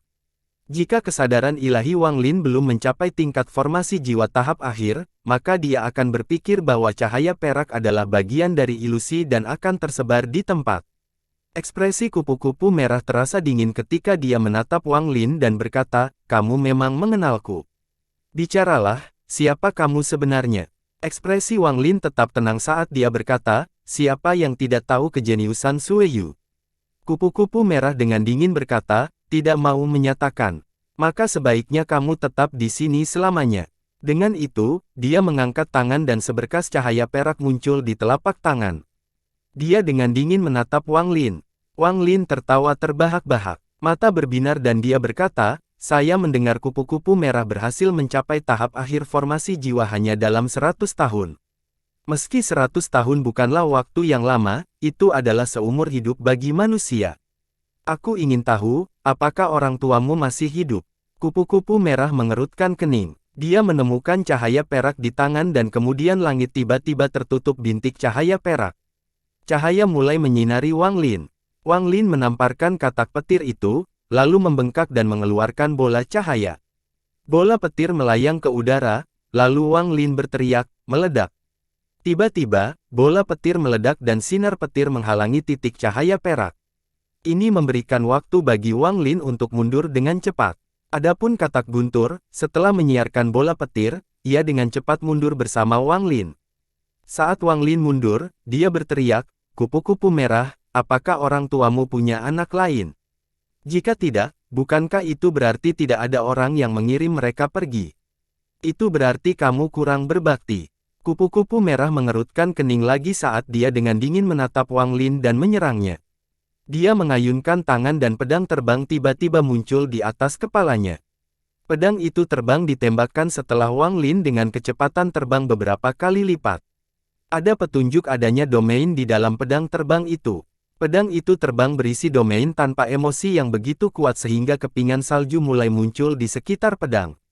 Mata Wang Lin berbinar. Dia menamparkan tas pegangannya dan bendera mengayunkannya muncul. Kabut hitam tiba-tiba mengelilingi area tersebut. Kabut membentuk bentuk naga dan menyerang pedang terbang. Selanjutnya, Wang Lin tidak mundur lagi, sebaliknya, dia menghilang di dalam kabut hitam. Ketika dia muncul kembali, dia berada beberapa meter di belakang kupu-kupu merah. Tangannya membentuk segel dan energi spiritual di tubuhnya bergerak dan pusaran hitam putih muncul. Pada saat ini, wilayah hidup dan mati meluas dari ekosistem ini. Kupu-kupu merah mengerutkan kening lagi dan berkata, "Ketahuilah tempatmu." Dengan itu, dia mengangkat tangannya dan meraih udara. Tiba-tiba, 5 sinar energi dingin keluar dari tikungan dan membentuk 5 gunung pendinginan, semuanya jatuh ke arah Wang Lin. Salju ini lahir di langit dan mati di bumi. Mata Wang Lin tetap tenang saat pusaran hitam dan putih diaktifkan. Meskipun musuhnya adalah formasi jiwa tahap akhir, karena dia ingin membunuh, dia setidaknya harus memberikan perlawanan. Pusaran hidup dan mati tiba-tiba membesar. 5 gunung yang membeku segera mulai mencair, dan saat turun ke pusaran air, gunung tersebut telah meneri setengah ukuran aslinya. Saat mereka menyalakan, sebagian domain tanpa emosi memasuki tubuh Wang Lin, menyebabkan dia batuk seteguk darah. Darah segera berubah menjadi es setelah keluar dari tubuhnya. Wang Lin bisa merasakan tubuhnya dikelilingi oleh rasa dingin. Ingatannya tentang keluarga dan orang yang dicintainya mulai memudar. Hati Wang Lin tidak panik. Dia tahu bahwa begitu semua kenangan ini hilang, dia akan menjadi pembunuh tanpa emosi. Hal ini akan menjadi benih dalam pikiran bagi kupu-kupu merah untuk mengendalikan hidup dan matinya. Domain hidup dan mati diaktifkan di tubuhnya. Adegan ketika ia berubah menjadi manusia fana, kehidupan dan kematian orang tua dan Niu, dan berbagai pengalaman sebagai manusia yang memadat di hatinya. Menggunakan momen kejelasan ini, Wang Lin berteriak, 100 tahun, seumur hidup dan cinta orang tua bukanlah sesuatu yang bisa dihapuskan oleh surga. Kupu-kupu merah, meskipun orang tuamu telah memasuki siklus mewujudkan dan sudah mengawasimu dari belakang, apakah kamu berani berbalik dan melihat? Meskipun ekspresi kupu-kupu merah tetap sama, Wang Lin dapat merasakan bahwa wilayah tanpa emosi di tubuhnya telah sedikit melemah. Ranah hidup dan mati berputar di sekujur tubuhnya dengan cepat saat tubuhnya menghilang. Ketika dia muncul kembali, dia berada di atas katak petir. Dia kemudian dengan cepat mundur. Wang Lin mengibarkan bendera bersenjata di tangannya dan 100 naga yang terbuat dari asap bertindak menyerang kupu-kupu merah. Wang Lin menggunakan beberapa saat untuk memaksa domain tanpa emosi keluar dari tubuhnya sehingga tidak lagi membahayakan dirinya. Ekspresinya gelap, karena apa yang baru saja terjadi sangat berbahaya. Jika ada yang tidak beruntung, ia akan menjadi bagian dari siklus dan tidak lagi memiliki hak untuk bersaing dengan surga. Domain kemitraan formasi jiwa tahap akhir benar-benar kuat. Wang Lin menarik napas dalam-dalam. Faktanya, saat kupu-kupu merah menyerangnya secara diam-diam, pertarungan mereka telah dimulai. Wang Lin telah melihat taktik hati es. Kuncinya adalah mengusir semua emosi dan kemudian menghancurkan dan mewujudkannya hingga seseorang mencapai keadaan tanpa emosi. Ini adalah hati Dao kupu-kupu merah. Sejak pertama kali dia melihat taktik panas es, Wang Lin memikirkan tentang bagaimana kupu-kupu merah telah mencapai tahap akhir formasi jiwa hanya dalam 100 tahun. Di satu sisi, itu menunjukkan betapa kuatnya dia, tapi di sisi lain, itu juga salah satu kelemahan terbesarnya. Tanpa waktu untuk melatih hati Dao seseorang, mereka tidak bisa dibandingkan dengan monster tua yang telah hidup lebih lama. Selain itu, hanya dengan 100 tahun, tidak ada cara untuk menghapus seluruh emosinya. Inilah alasan Wang Lin membesarkan orang tuanya. Hanya dengan mengingat masa lalu dan merasakan sedikit emosi yang digunakan Wang Lin untuk menghancurkan hati Dao-nya, barulah dia memiliki peluang untuk menang. Tapi hati Dao wanita ini teguh dan tidak terpengaruh oleh kata-kata Wang Lin. Hanya ketika Wang Lin mengaktifkan domain hidup dan mati untuk melawan domain tanpa emosi barulah dia menyadari bahwa kata-katanya berhasil. Meskipun dia tidak banyak bicara dan efeknya tidak terlihat jelas, kata-katanya menanamkan benih di dalam hatinya.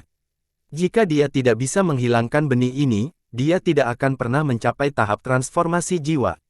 Wang Lin menarik napas dalam-dalam.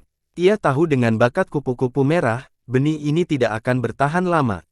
Namun, jika dia berulang kali menyentuh titik lemah itu dan membuktikan bahwa wilayah hidup dan matinya adalah jalan yang sebenarnya sedangkan wilayah tanpa emosinya memiliki kekurangan, maka wanita ini tidak lagi menakutkan.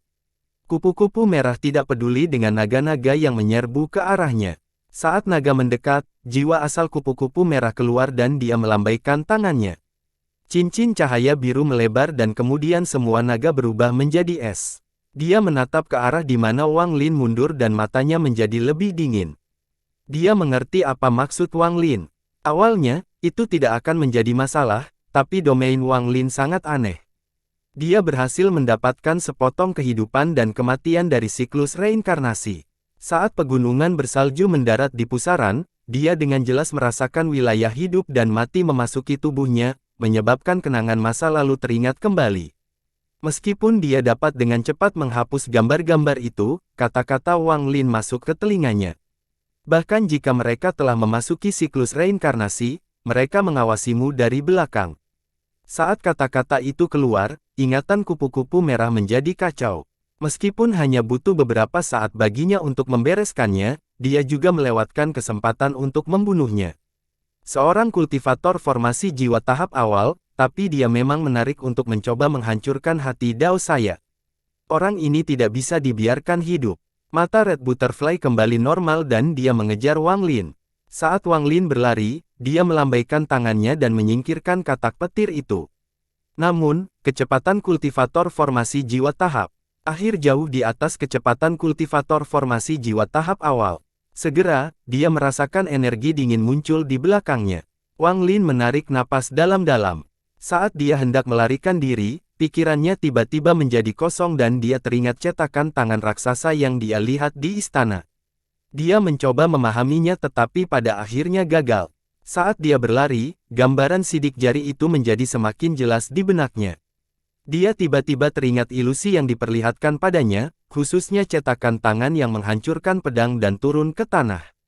Ilusi cetakan tangan itu dengan cepat menyatu dengan gambar cetakan tangan dari istana. Di bawah kondisi pikiran yang aneh ini, tubuh Wang Lin tiba-tiba terbang dan dia dengan cepat naik ke langit.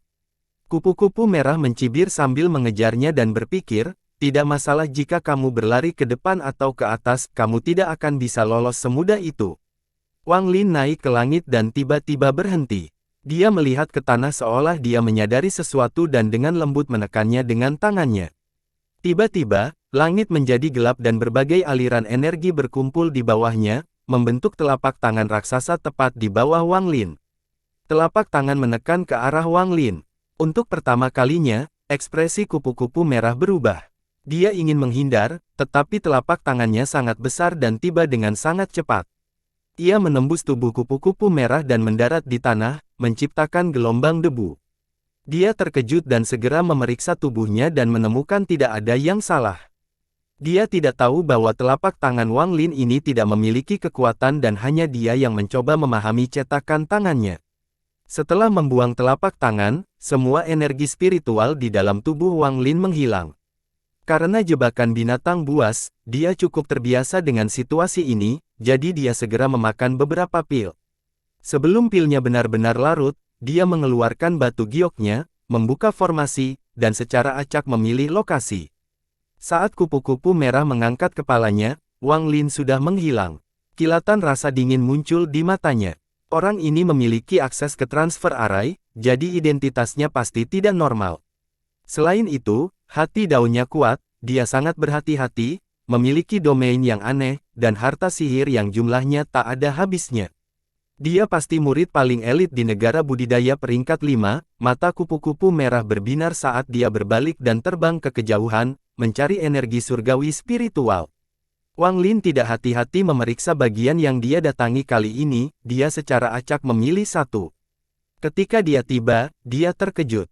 Fragmen ini seperti dunia api dengan lahar menutupi tanah. Dari waktu ke waktu akan ada gelembung-gelembung panas yang pecah dan menebarkan bau yang menyengat. Langit gelap, dan sesekali, celah ruang akan muncul.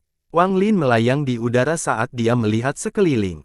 Fragmen ini sangat berbeda dari dua fragmen lainnya yang pernah ia gunakan. Fragmen ini sepertinya siap runtuh kapan saja, terutama karena celah ruang di langit yang terlihat. Wang Lin mengerutkan kening. Dia tidak tahu mengapa susunan transfer sekte Dalou semuanya diatur pada fragmen berbahaya ini.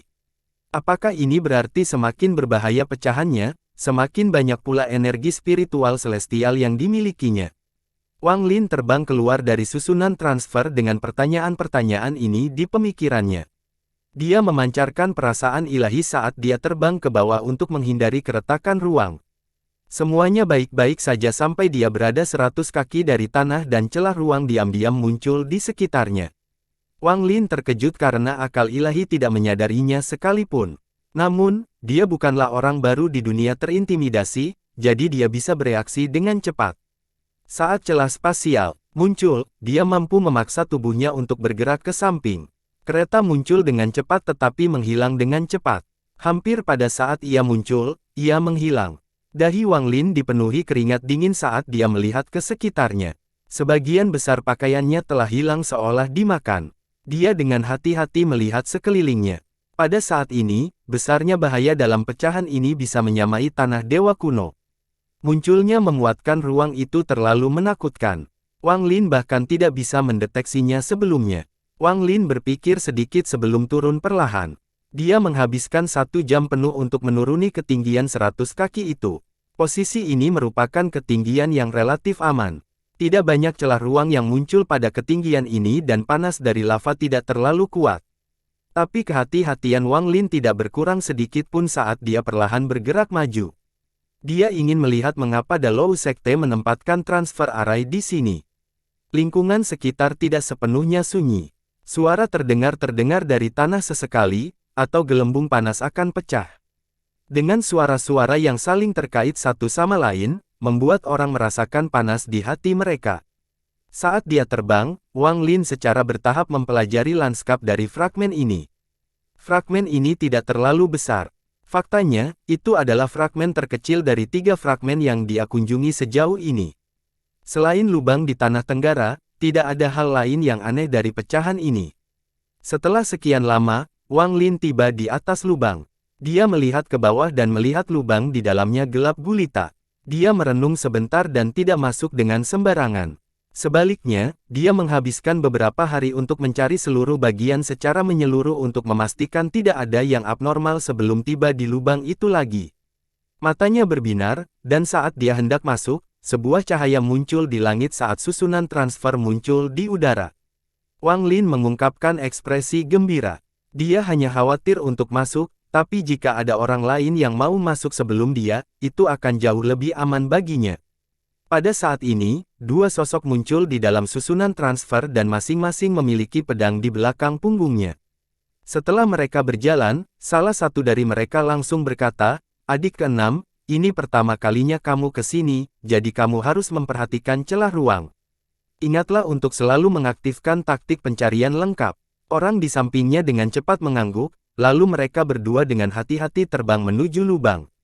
Dalam perjalanan turun, banyak celah ruang muncul di dekat mereka, tapi keduanya sepertinya bisa mendeteksinya dan selalu menyingkir terlebih dahulu. Kecepatan turunnya mereka beberapa kali lebih cepat daripada kecepatan Wang Lin. Tingkat budidaya keduanya adalah formasi jiwa tahap awal, sehingga mereka tidak dapat mendeteksi Wang Lin, yang akal ilahi telah mencapai tahap akhir formasi jiwa. Kakak laki-laki ke-6 melihat ke lubang di tanah dan bertanya, "Kakak ketiga, apakah ini kuil binatang surgawi?" Itu betul, tempat ini adalah salah satu dari 16 kuil binatang surgawi. Leluhur menemukan tempat ini secara tidak sengaja setelah datang ke alam surgawi berkali-kali, namun tempat ini seharusnya diketahui oleh banyak orang. Terakhir kali saya datang ke sini, ada 3 kelompok orang di sini mencari jiwa binatang surgawi, jawab kakak senior ketiga. Lalu dia tiba-tiba seperti mengingat sesuatu dan berkata, "Ingatlah bahwa Anda tidak dapat menggunakan gerakan instan di dalam, jadi kamu harus berhati-hati." Saat keduanya berbicara, tubuh mereka tenggelam dan masuk ke dalam lubang. Bayangan Wang Lin muncul di luar. Tubuhnya menghilang saat dia diam-diam memasuki lubang. Dia menyebarkan akal sehatnya untuk memeriksa sekelilingnya dengan hati-hati dan juga memperhatikan 2 orang di depannya. Kakak ketiga, setelah bertahun-tahun, akankah masih ada jiwa binatang surgawi yang tersisa? Dan bahkan jika masih ada yang tersisa, akan sulit mendapatkannya hanya dengan kita berdua. Adik ke-6, kamu tidak mengerti.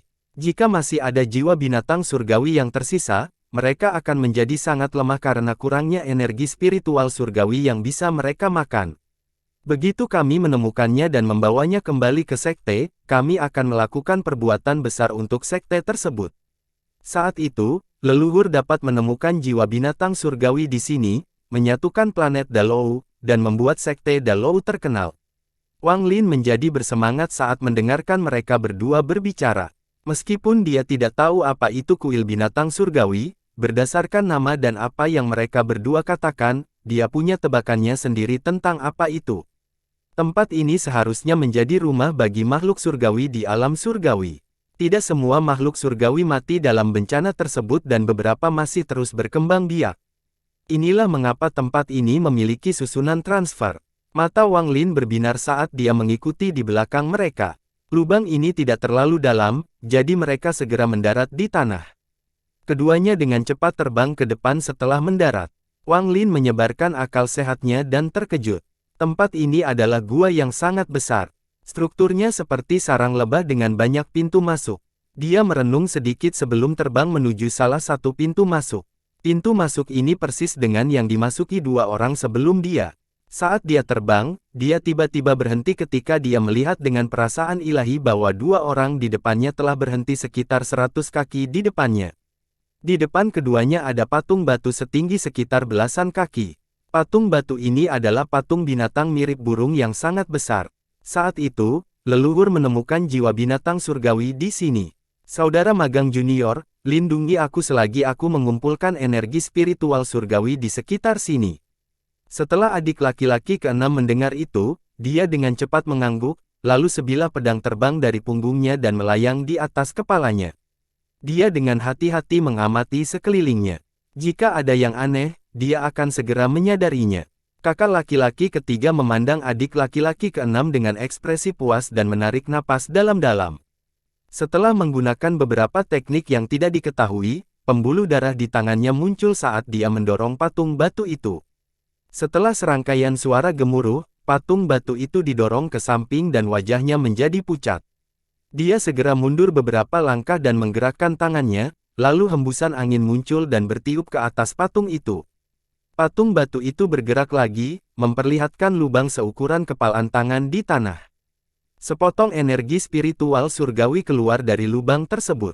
Orang ini dengan cepat menamparkan tasnya dan mengeluarkan labu hijau kecil. Energi spiritual surgawi dengan cepat diserap oleh labu tersebut. Adik keenam, panen kali ini lumayan bagus. Ada cukup energi spiritual surgawi untuk membentuk dua potong batu giok surgawi, satu untuk kita masing-masing, dan cukup untuk memenuhi persyaratan minimum yang ditetapkan oleh sekte tersebut. Kakak laki-laki ketiga tertawa sambil perlahan mendorong patung batu itu kembali ke tempatnya. Adik laki-laki keenam mengangguk, melihat ke arah labu tersebut, dan bertanya, itu pasti labu pemurnian jiwa. Kakak ketiga mengeluarkan pil dan menelannya. Dia melambaikan labu di tangannya dan dengan bangga berkata, itu benar. Ini adalah salah satu dari 3 labu pemurnian secara pribadi oleh leluhur. Dengan ini, seseorang dapat dengan cepat mengumpulkan energi spiritual surgawi dan tidak perlu membuang waktu untuk menyempurnakannya. Wang Lin melihat pemandangan ini dengan akal ilahi dan perhatiannya tiba-tiba beralih ke labu. Labu ini adalah harta yang sangat berharga. Jika dia memiliki ini, itu akan mengurangi jumlah waktu yang dibutuhkan untuk memurnikan energi spiritual surgawi dan memungkinkan dia mengumpulkan lebih banyak lagi. Dia tersenyum dingin. Dari penampilan keduanya, mereka berasal dari sekte Dalou. Karena dia telah membuat marah sekte tersebut, dia mungkin juga menemukan cara untuk mencuri harta karun itu. Keduanya adalah kultivator formasi jiwa tahap awal, meskipun saudara junior keenam baru saja mencapai tahap formasi jiwa dan budidayanya belum stabil. Namun, mereka berdua pasti punya sesuatu yang disembunyikan, jadi Wang Lin tidak bertindak sembarangan dan menunggu saat yang tepat. Keduanya berbicara sebentar sebelum terbang menuju pintu masuk gua. Tempat ini dipenuhi dengan liku-liku. Jika Wang Lin tidak mengunci akal ilahi pada mereka, dia akan kehilangan mereka. Setelah mereka berdua berpindah dalam waktu yang lama, kakak laki-laki ketiga berhenti sambil menatap ke kejauhan dengan ekspresi aneh di wajahnya. Di kejauhan, ada sesosok mayat bersandar di dinding. Ada bola cahaya di tangan mayat yang memancarkan gelombang cahaya lembut.